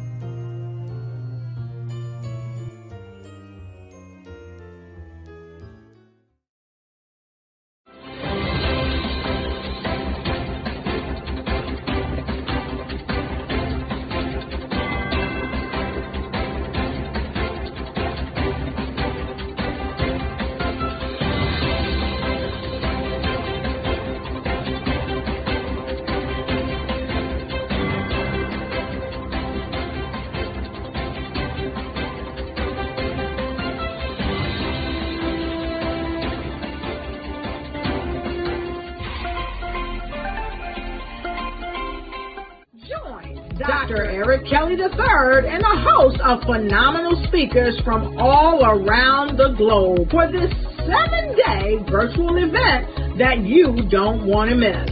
The mission of the Black Business Expo is to raise scholarship money from kids all the way from high school, all the way from college. The Black Business Olympics is one of the largest Black business showcases in the world. It is an opportunity for businesses and companies to showcase their businesses globally. We are going to be giving away laptops up to $5,000 away to students. Again, I'm Olivia Appleberry, the founder of 2 Cents Finance and one of the speakers for the expo. I am so excited to see you there. For more info, go to www.blackbusinessexpousa.com or call 919-308-9090 and hope to see you there. I am Black Business. From the moment I wake until the time I sleep. Yes, I am Black Business. I am Black Business. Tell me, are you Black Business? I am Black Business. Do you support Black businesses? Listen, I support Black business because I am Black Business. Black Business Expo, one of the largest business showcases in the history of Black business in the world. The world! Sign up today at www.blackbusinessexpousa.com or call 919-308-9090. I am Black Business. I am Black Business. From the moment I wake until the time I sleep, I am Black Business. I am Black Business. Are you Black Business? I am Black Business. Do you support Black businesses? I support Black business because I am Black business. Black Business Expo, one of the largest business showcases in the history of Black America in North Carolina. Join Dr. Eric Kelly III and a host of phenomenal speakers from all around the globe for this 7-day virtual event that you don't want to miss. The mission of the Black Business Expo is to raise scholarship money from kids all the way from high school, all the way from college. The Black Business Olympics is one of the largest Black business showcases in the world. It is an opportunity for businesses and companies to showcase their businesses globally. We are going to be giving away laptops up to $5,000 away to students. Again, I'm Olivia Appleberry, the founder of 2 Cents Finance and one of the speakers for the expo. I am so excited to see you there. For more info, go to www.blackbusinessexpousa.com or call 919-308-9090 and hope to see you there. I am Black Business. From the moment I wake until the time I sleep. Yes, I am Black Business. I am Black Business. Tell me, are you Black Business? Black Business Expo, one of the largest business showcases in the history of Black business in the world.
I am a child of the Most High God. He has gifted me in ways that I could not even imagine and didn't know.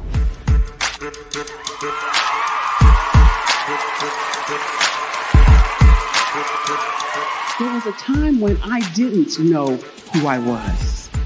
I listened to other people tell me who I should be, what I should do. I listened to people telling me that I should be a boutique owner, that I should be a construction manager, that I should be a laborer.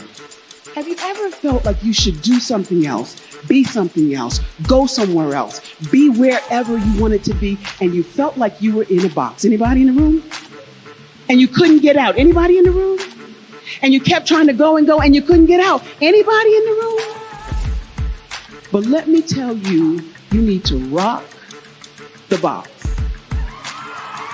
Rock the box.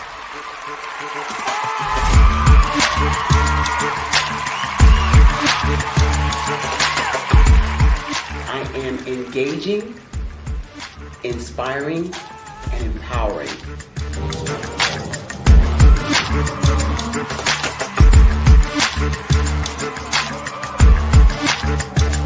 I would give you everything I know. Just by touching you, if I could, by osmosis, give you every single thing I've learned, I've gone through, I know I would. We know that's not possible, but as it is possible, I love to share information with people. Some of you out there, people have told you that you can't be, you can't have, you can't do. But I will tell you, like Kinston said, you can, you must, and you will. If it's to be, it's going to be me. You got to say it. If it's to be, it's going to be. If it's to be, it's going to be. If it's to be, it's going to be.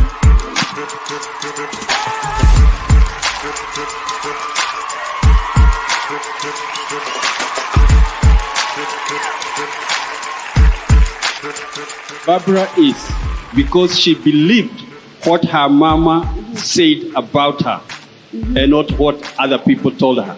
Every day you wake up, when you're in a situation, it's your choice whether it's an advantage or the disadvantage. She gained her confidence and her life, and now she is a testimony. If I can help you elevate yourself, then I feel like I'm elevating my own self as well. What you know and I know together can change the world.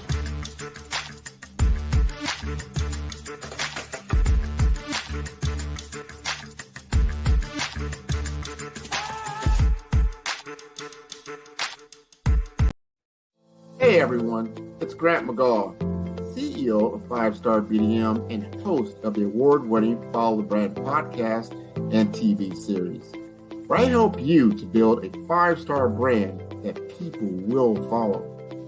My genius is personal brand development through intelligent communication and helping you achieve your business and career goals. I am a requested speaker on digital technology and brand development issues. I want to work with you to increase the value of your current opportunities while attracting new ones. Every one of you is unique, and we all share challenges that can be addressed through smart branding. As a super connector, I work with you as an executive coach to guide you along the complicated business and career development road, providing the enhancement tools and information you need to succeed. Together, I will help you succeed in today's challenging business climate. I will evaluate and measure your progress. Best of all, I am right alongside you every step of the way. Build the brand called you. Genius is coming.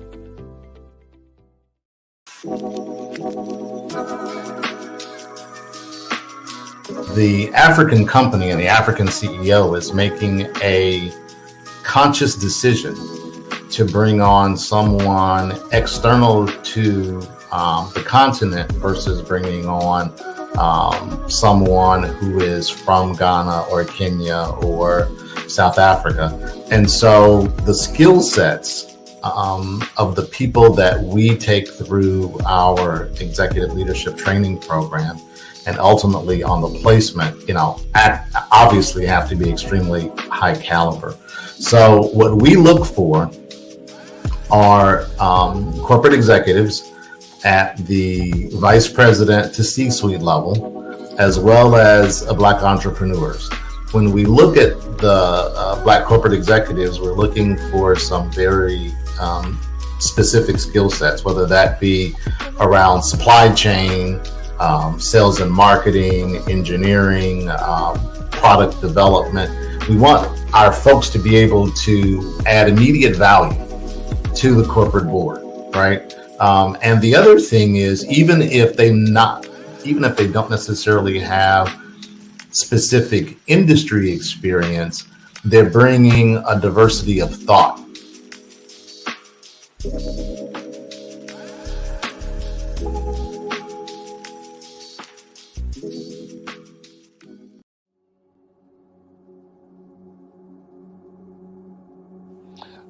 I was born and raised in southeastern West Virginia, the coal fields. My father was an AME minister. For me, I was very fortunate. Even though I grew up in the segregated South, I was surrounded by flourishing Black businesses, doctors, lawyers, bankers, dentists. They were all there and they were all successful. And I guess that's part of my dream, is to see that success come back. My name is Joseph Simmons, and I am the founder of the Center for Micro-Entrepreneurial Training. We have this moment in time where we can change the trajectory of people. And our focus is on women, Black and brown entrepreneurs, and their access to capital, their ability to build thriving businesses, the ability to employ people. There's a study that showed that in those three communities, especially Black and brown communities, $1 stays in those communities for 30 minutes. In white community, $1 stays in their communities for 8 hours. So think about it. For you in a Black or brown community to get gas, to get food, to go to a restaurant, you've got to leave your community, take those dollars out of that community and take it to another community that's already being well served. So if we can reverse that, if we can go from 30 minutes to an hour to 2 hours, that's progress. That's what we need to do. I was with SCORE. And then in May of 2020, of course, the events happened in regards to the murder of George Floyd. The other thing that I was experiencing was the denials of federal funds for small businesses. And it revolved around one thing. These businesses were not being prepared for grants and for government programs. And I came up with the idea for the Center for Micro-Entrepreneurial based off those two things. Morgan Stanley had a report out in 2020, first quarter, and it talked about there were 3 groups that were massively devastated by COVID-19 on their business. That was 1, women, number 2, Black, and number 3, brown entrepreneurs. The research showed that they had less cash on hand, they had less opportunity to go into a bank and get money, and they were very dependent on family and friends to keep their business up and running. If we can focus on those 3 groups, then we can have a dramatic impact on our communities. Really, the focus is on 3 areas. And those 3 areas are 1, the people, number 2, the courses, and number 3, a support network. Here at CMAT, we will provide you with the fundamentals for generational success. And you will be creating a vibrant community by attending our 5-day immersive training course.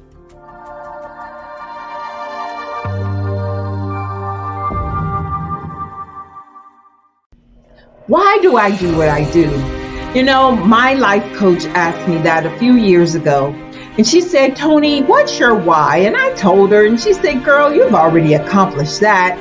Perhaps you need a new why. Hi, Tony Harris, Amy Hoydu with Say It Said Marketing, one of your students. And just wanted to say thank you, Tony Harris, for spending so much time with me and giving me that boost in my business that I so drastically needed.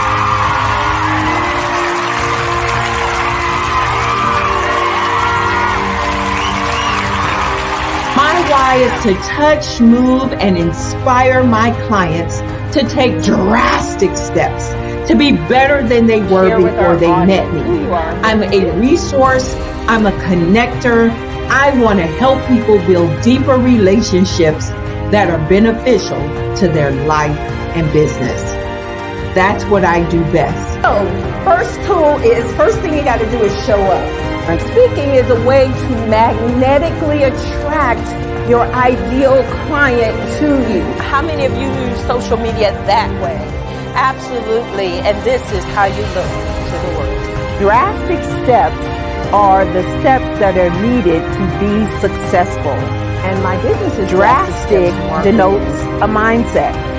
Getting out of your comfort zone. Doing something that you don't necessarily feel comfortable doing, want to do, but you know it's a necessary step to be successful in your business. I get the most satisfaction when I see my connections flourishing into relationships long after I am gone. Hi, my name is Jasmine Augustine with Media Jasmine, and I've joined several networking and referral groups in the area. And Network in Action Northeast Houston with Tony Harris Taylor is one of the best organizations that I've joined. I love that piece of what I do, and it is what fuels my fire.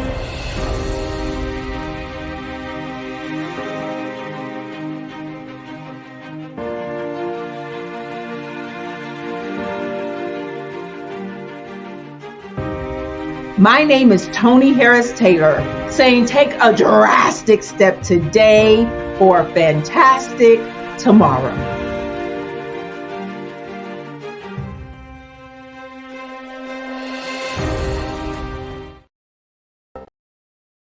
I was born in a little village on the island of Haiti. Many deadly diseases pounded me. It is as if they were on a mission to end my existence on this earth. I refused to give up. In 1983, I left Haiti and came to the United States of America. And I came with $5, 2 shirts. I didn't speak any English. I came to Atlanta. I got a job. I was a doorman. I was a doorman with a dream. What I used to come on stage. I'd rehearse this moment that I'm standing in front of you. That's the power of a dream. Maybe today is the day you begin acting as if you already have it. And then step out with full force. Take a risk.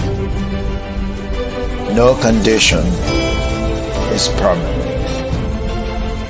Don't let your situation distract you. You are chosen.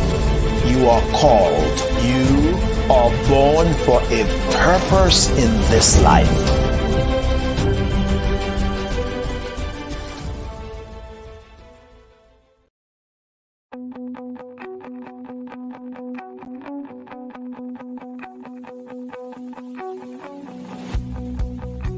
I am Black Business. From the moment I wake until the time I sleep. Yes, I am Black Business. I am Black Business. Tell me, are you Black Business? I am Black Business. Do you support Black businesses? Listen, I support Black business because I am Black Business. Black Business Expo, one of the largest business showcases in the history of Black business in the world. The world! Sign up today at www.blackbusinessexpousa.com or call 919-308-9090. I am Black Business.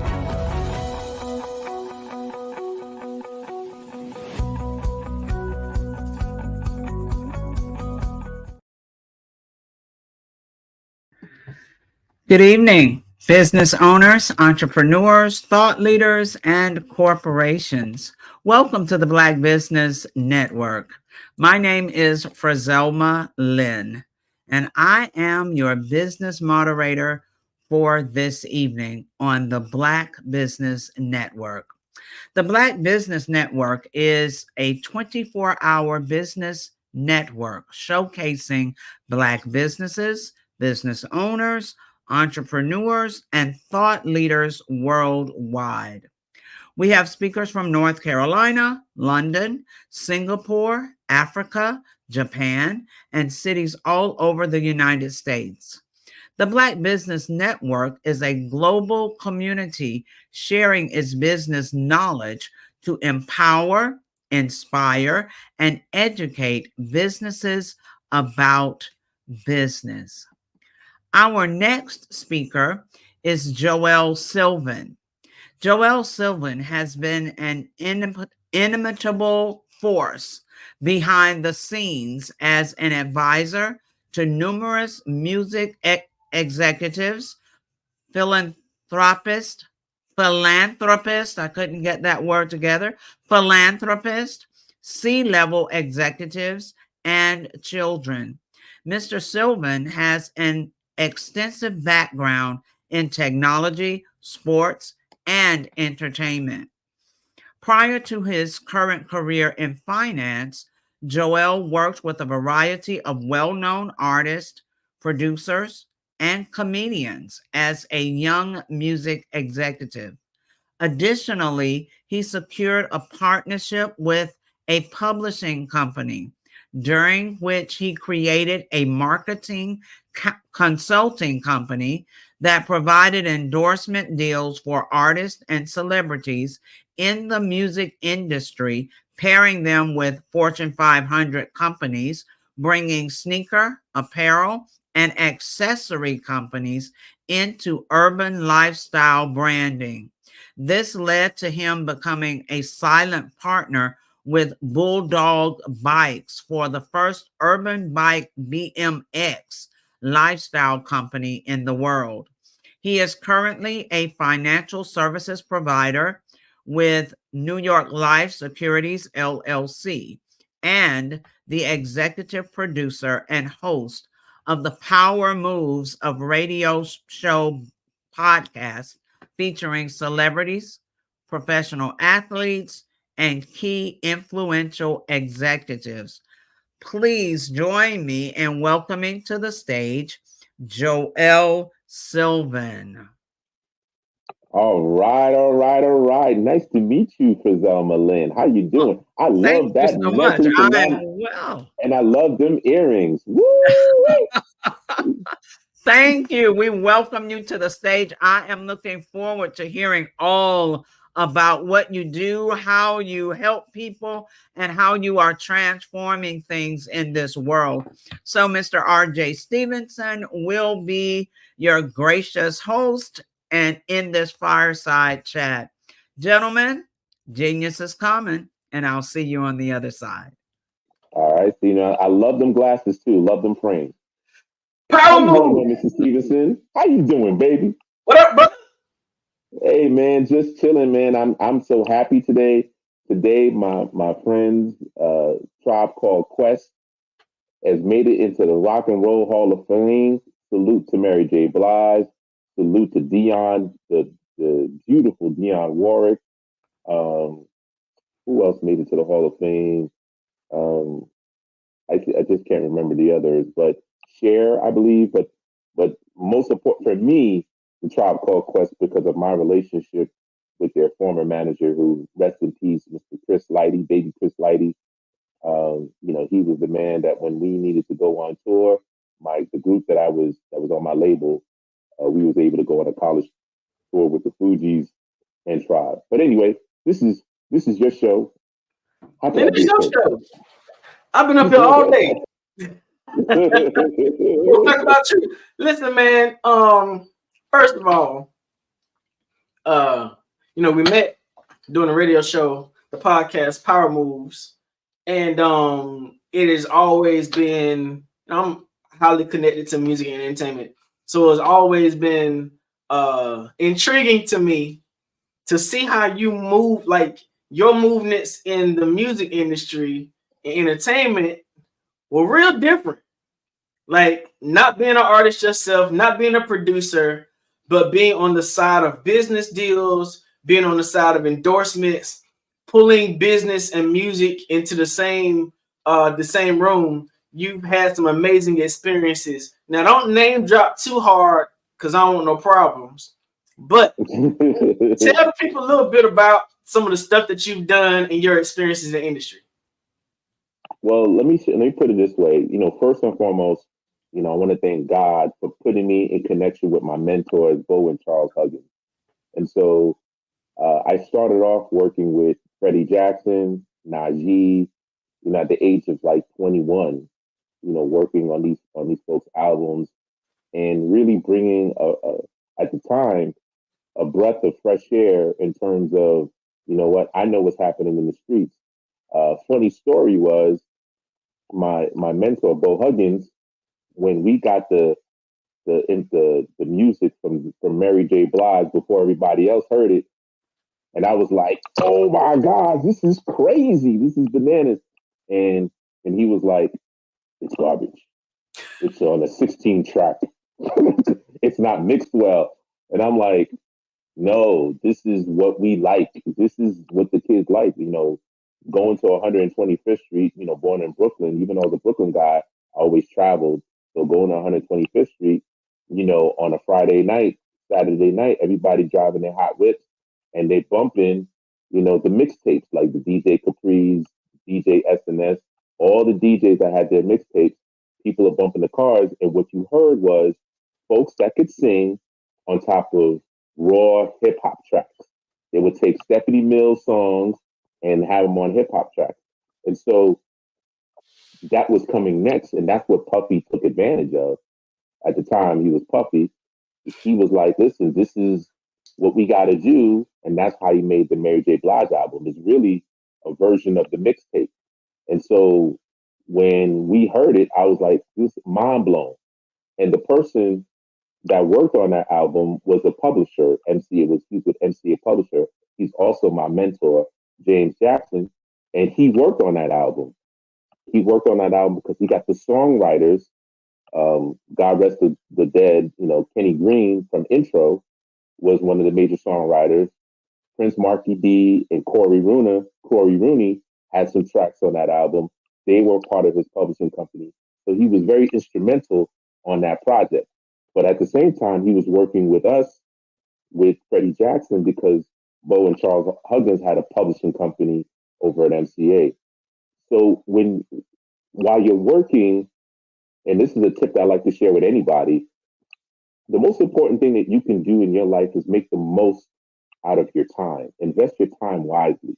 So even though you might be working, think of your work as school. So when I was at Hush, it was like me going to school and learning music business 101. And so one of the things that I learned was the importance of owning your publishing catalog, because your publishing catalog is the money that keeps coming every single month. It's the residual. Just like life insurance or any type of insurance product, when you sell it, you get residuals. Okay. So with that being said, I learned the art of how to make the deal, how to do contracts from that experience, and understanding that at the time, which is a reality now, this is another tip. Your business team starts with your accountant and your attorney. The attorney usually not only protects you, but also the orchestrator of business deals. Why? Because that attorney also represents other business owners. And so if they know that you have a particular need, or they know that they represent certain people, they will connect the dots. So you're in the midst of lawyers, you're in the midst of producers, you're in the midst of writers, you're in the midst of artists, but what were you doing? So when I first started, I was what's called the production assistant, production coordinator.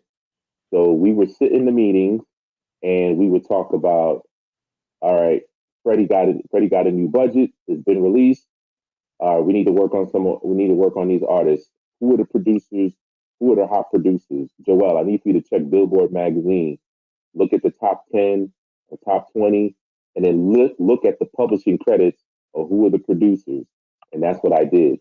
And so I would reach out to all these the producers, artists, let them know, hey, I need for you to be on this album. We're working on this new project, and have meetings with them, sit down with them, and then hear their tracks. Because just because they might be a high producer doesn't mean that their music is going to mesh with the artist. And so I would coordinate that. I would coordinate the studio time. I would coordinate when the music was done and everything was mixed. I would coordinate when we had to go for the mixes. I would coordinate when we had to go to mastering to get the album completed, to turn it into the record company. So I was the do boy. I did it all. I was the guy that had to go get the Chivas Regal at the end of the night. We had the liquor store around the corner, and they were like, "Hey, I need that fifth of Chivas." So it would be about 6, 7 o'clock. Bang! I got to go get the Chivas. Might pick up some Chinese food, and then come back, and then we're still working because we might have to go to the studio a little bit later. We might have dinner with another executive, or a lot of times they used to come to us. So the beautiful thing about Hush Productions, who I worked for when I started, was that they owned the building on Central Park West. They were the only Black people to own the building on Central Park West, which is one of the richest real estates out there. And a lot of the people that used to work with them or just record executives would come in after 6 and they have Chivas with us, and we would drink it up, talk smack, and learn what the intricacies and the politics of what's happening in the industry. So that's basically what I did when I first started out. So you've gone from that level, which is pretty much entry level into the music industry, really entertainment, because normally you don't even get in the room, like you don't even get access to do nothing. You pretty much sit around, watch, listen as much as you possibly can, do all the little stuff that sort of creates their level of confidence in you, their level of trust in you, and then they sort of feed you a little bit more till you get to the next opportunity, right? So how did you go from there to you've done shoe deals and all this kind of stuff? How did you how were you moving from the music industry and coordinating those opportunities into a diversified portfolio of work? Great question. So here's another tip. There's enough money for everybody. And my philosophy is, and I've always been like this, is when I'm getting put on, I'm looking to bring as many of my people who are talented. They got to be worthy. I'm not just going to put somebody on just because of the fact that they, my friends, I have to look after them a different way. But what happened was, in the summertime, I was volunteering for the Fresh Air Fund. The Fresh Air Fund, what they did was they took inner city kids, they took them out of Harlem, Brooklyn, wherever, and then we went up to upstate New York, up in the mountains for 6 weeks, so that they can get away from the sirens, all the noise, and just really enjoy nature, do arts and crafts, and just kind of be away from the craziness. Because a lot of time during that time, especially with the crack era, so some of these kids had their mothers and fathers were crackheads. Some of them were pretty much homeless. So this is a way for them to get away. And I felt the need to give back. I was fortunate in the fact that I went to NYU. And because I went to NYU, that's how I heard about the Fresh Air Fund. So I was committed to that. And so when I went that summer, I ended up meeting up with my future partner, Jimmy Mack. Now, Jimmy Mack was there to talk about entrepreneurship because he was part of this program called the National Foundation of Teaching Entrepreneurship. And so when he was there, he was speaking, talking about, I'm in the music business and my DJ, DJ for Prince, I toured for Prince. And I was like, I know pretty much a lot of people in the industry. I don't know this Jimmy Mack guy. So while he's there, I'm asking him questions like, so do you know this person, And he started answering, but he could tell that I was challenging him. And then eventually, at the end of his talk, we got to speak afterwards. And then I told him, hey, after camp, when I get back into New York, let's get together. So I'm gonna make a long story short because I know you told me you wanted to know the time, and I'm building you a watch. But long story short, we met up, and I introduced him to Bo because in looking at his history, I already knew where my weaknesses are and my strengths. My strengths is networking, putting things together, things of that nature. But when it came down to marketing and branding, that wasn't my thing. Like the gift of gab is there, but marketing and branding, I realized that was his baby. So I told Bo, hey, we need this guy on our team. This is the youthful energy that we need because, they were older than us. And I was like, listen, you need some fresh energy. And through that converted into a joint venture with ourselves and Hush Entertainment for us to do our own label and management company. And because of that, that gave my partner Jimmy Mack some confidence because now he can say, "Hey, we're part of this record label and music entity," and now he could reach out to a lot of the companies he was dealing with because at the time he came from the BMX world, so he was used to creating sponsorship deals with Fox Racing and Oakley Sunglasses and a lot of the companies. And so he took that same skill set and applied it to what we were doing with, at the time, was going to be called Up Jam Entertainment for our artists that we were signing, which we were in charge of like the hip hop. So we had the infamous Craig G. We had some other artists that were not as known, but we were kind of developing them and this, that, and the other. And then he leveraged relationships with Lugs,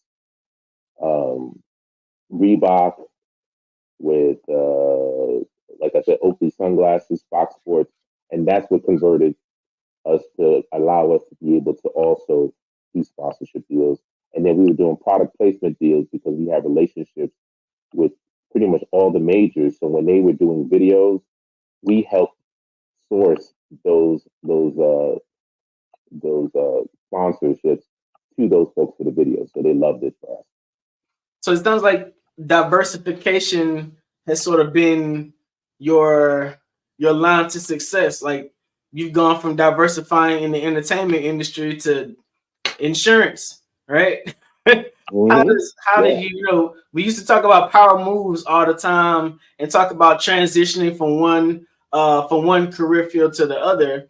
How did you get into financial services? I mean, there's green money in music, but that's a long throw distance away from the music industry. How'd you end up in that industry? I ended up in that industry because I ended up leaving the music industry after being involved for almost 10 years, and then I went into corporate America. And in corporate America, I did some hospitality. I worked in the hospitality industry. I worked in the technology industry, and then eventually I found myself in the financial services because they were recruiting me. When they looked at my background, they were like, "Wow, first of all, they're just all in awe, like, you were in the music industry. Oh my gosh." And then, they saw my other various backgrounds and they said, "Hey, you know what? Would you be interested?" And at the time I was like, "Nah, I'm not really interested because it was 100% commission. I had a family, young family. I'm like, nah, I need a little bit of a base salary and then I could do some commissions." So then I ended up working for a company called USAA. Got into a program. I was selected to get into a program in which they paid for my licenses. So I got my Series 7 license, 63, 66, 65, to allow me to not only understand investments, how to read annual reports, but also how to, invest and how to provide really rock solid advice. Because a lot of times, more than not, most people are clueless on how the stock market works and things of that nature. And so as I studied it and got more familiar, then I was able to really craft myself in focusing on the military because USA was a military company.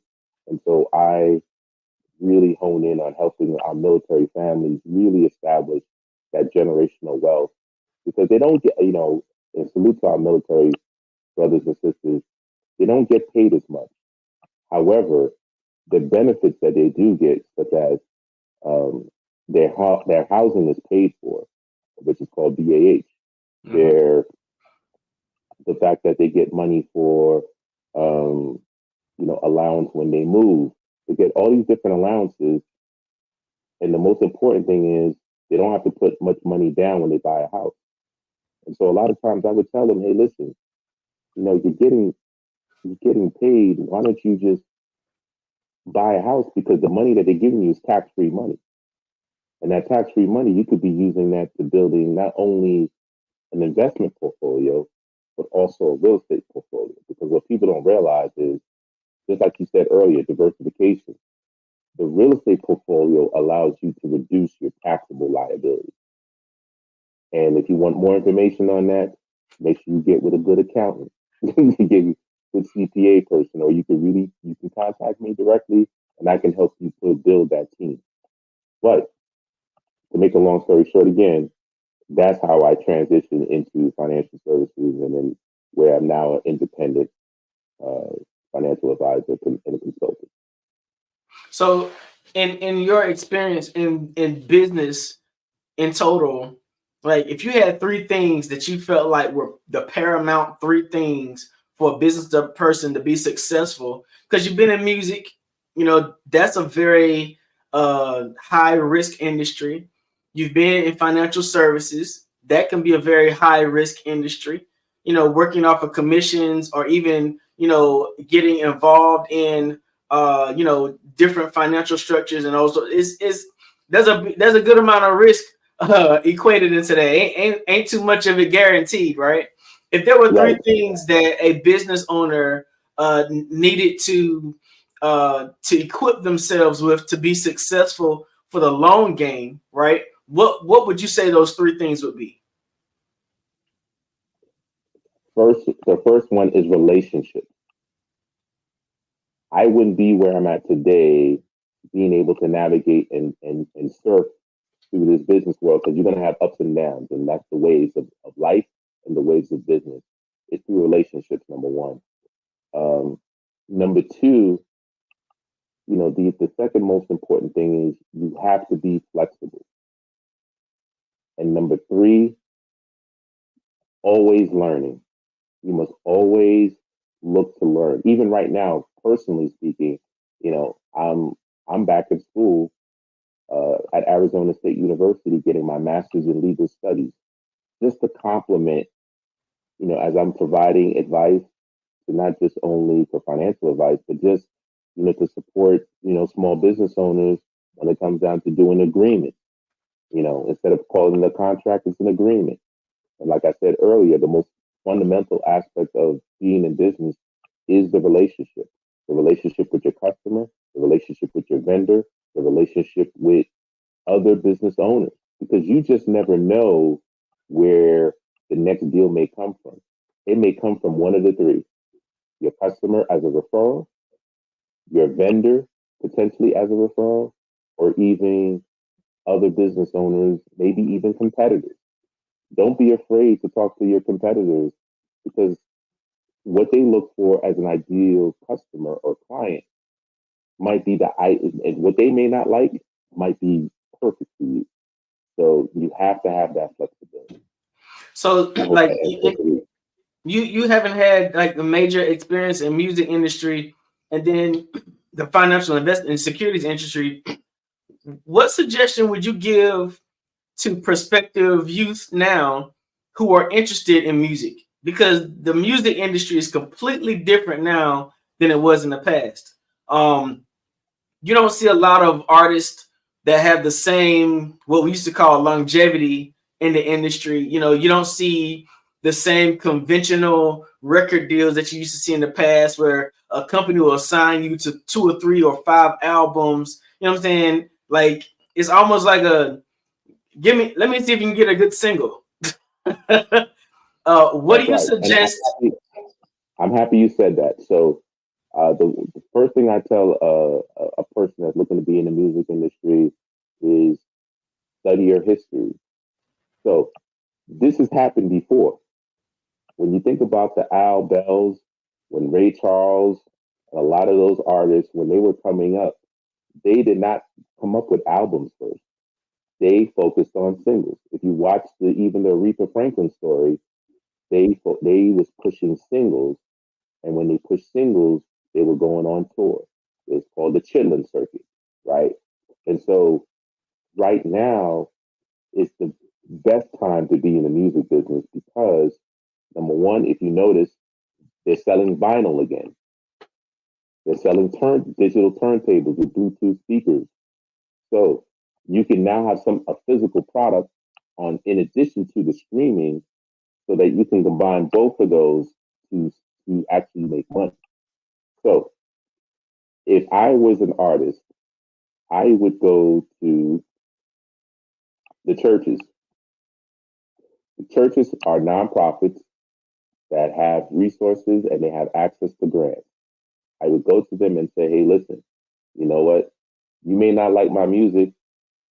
However, I can bring some money to the congregation and the congregation is going to love me because, you know what? I'm bringing attention and, you know, I'm still a Christian, whatever the case may be. I may not be the best Christian, but it is what it is. It's really a business deal. Because of that, I would tell them to, you know, provide me some grant money so that I can go to the studio and I can purchase these vinyls to sell on my own. Or I could purchase CDs that we could sell here, the congregation could sell, and a portion of the proceeds, you're my business partner, a portion of the proceeds goes back to the church and to a certain program for youth or whatever the case may be. And I would focus on singles. I would find a venue that I can perform at every single week and perform that single and perform several other songs so people get to know me. The same principles that it takes to run a campaign and an election is the same principles that it takes to be a good artist. A person that's running for any type of elected seat, they're going from city to city, town to town, and kissing babies and letting them know, hey, this is my message. Well, as an artist, you need to do the same thing, especially if you got a single and you got one that you really believe in. You got to go to venue, perform your music, and make sure you have a tablet that has a landing page. And so you have one of your friends get people's names and phone numbers all day, every day, because it's a digital game now. So now when I'm ready to launch a new single, I have hundreds, thousands of names and CDs and phone numbers. Hey, listen, I'm in your town. I'm going to perform. I have this record. Check it out. You have exclusive rights to it. And you don't have to sell it for $10 anymore. You could sell it for $100. That's what Nipsey Hussle did. Have you gotten involved with any NFTs and those sorts of things yet in terms of the music industry?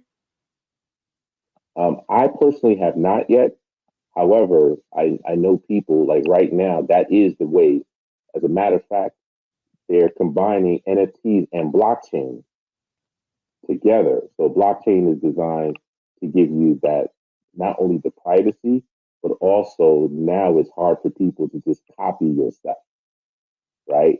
And with AI, you know, you can mass produce a whole bunch of things. You can get really creative.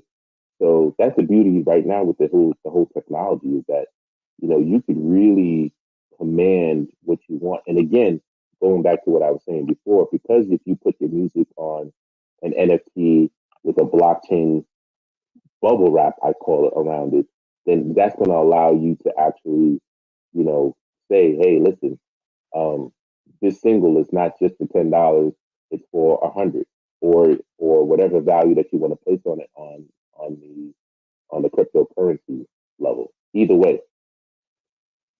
Wow, man, you have had such a wealth of experience and knowledge in both financial industries and the music industry. Like, what is your end game? You going to school again?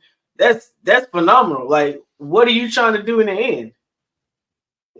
So what I'm doing is I'm looking to build a media company, and so my business partner, Sol Wallace and Bart Phillips.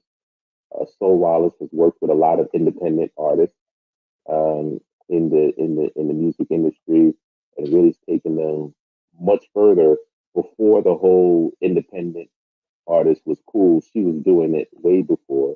And then Bart Phillips, my other business partner, he is, because I'm the owner of the company, so he is the curator of the BET Awards.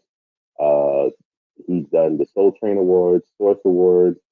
He's done commercials, working with the Black ad agency, the Burrell Communications Agency. He's also done videos, worked on documentaries. Right now, we're working on a documentary for uh, Don Cornelius and Soul Train. So really excited about that. And we have another documentary that we're working on as well, coming soon. Can't really say too much, but it's a global artist. And we're also discussing social change and social justice change. We also have some podcasts that already been recorded, um, that we're looking to resurrect and do similar to what you were saying, almost like that 3.0, where we're going to combine the metaverse with, leveraging AI and creating visual backgrounds while telling the story. So, you know, these are all, and so the reason why I'm going back to school is I'm getting my master's in legal studies. So it's not me becoming an attorney. It's like a up level from being a paralegal, right? But my concentration is going to be on intellectual property because that is the present. It's all about intellectual property is the digital real estate. Okay. And the second thing I'm doing is sports management as a concentration with this master's of legal studies. So I'll be able to negotiate contracts, or review contracts for folks, create agreements, um, also do sports analytics. So the purpose with this master's of legal studies is to create a chief like administrative office for small, medium-sized businesses within that need those services, and that could be outsourced through me and my company. And then so we're helping them create intellectual properties. We're helping them with the HR. We're helping them with, if they're in the music, it's music. If they're a plumbing company that wants to buy other plumbing companies, we can help them mergers and acquisitions. So that's the other reason why I'm doing the master's in legal studies. So that'll be done at the end of 2025. Wow, man, you have a way of transforming and morphing for whatever's ahead in the time, man. I thank you so much for the time you spent. I think this has been a wealth of knowledge you shared. Let them know people how they can let them know how they can get in contact with you. Absolutely. So you can get in contact with me at you can email me at jjsylva, the number 1 at gmail.com, because we're still under construction with Sunseeker Media Group. It's going to be the name of the holding media company, Sunseeker Media Group. So we're working on our website there. And then you could reach me on Instagram at jjsilva1 at Instagram. I'm on X, but not as much. But I'm on X also at JJ Silva, SYLVA. And that's right, I'm on TikTok too. So TikTok, JJSYLVA, the number 1 as well on TikTok. Now I haven't done much yet. All this studying is kind of bananas. So between business and studying, I'm not that active on social media, but You could DM me there, and or if you want to dial me direct, my number is 646-867-3065. Again, 646-867-3065. I got to keep the New York in me, that's why. All right, gentlemen, it has been amazing. I was listening. I was taking notes. Oh, look at that. He has the New York cap up. Joel, one thing I do want to say, I love the tip on treat work as school, because we should learn everywhere we go. If we're open, we can learn everywhere. And when work is constant learning, you constantly grow. And so I love that part so very much. Thank you for being our guest. Thank you, Mr. RJ, for leading this fireside chat. And Genius is Common. I'll see you on the other side. Yes, ma'am. See you on the other side. All right, ladies and gentlemen, again, I am Frizelma Lynn. I am the Parenting 911 coach.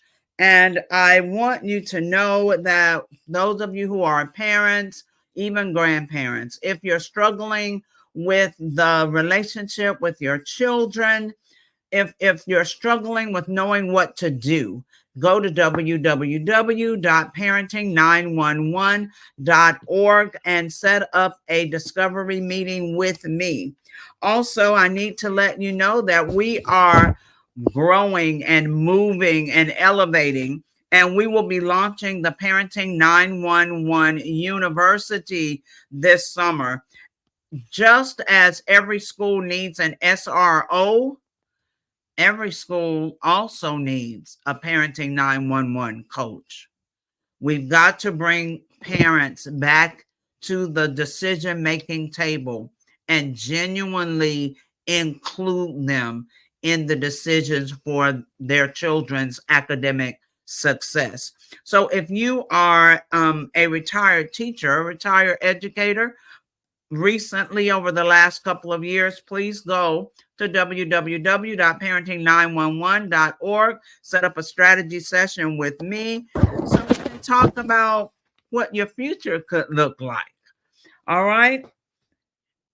Now, the Black Business Expo's mission is to raise funds for high school seniors going to college or K through 12 entrepreneurs.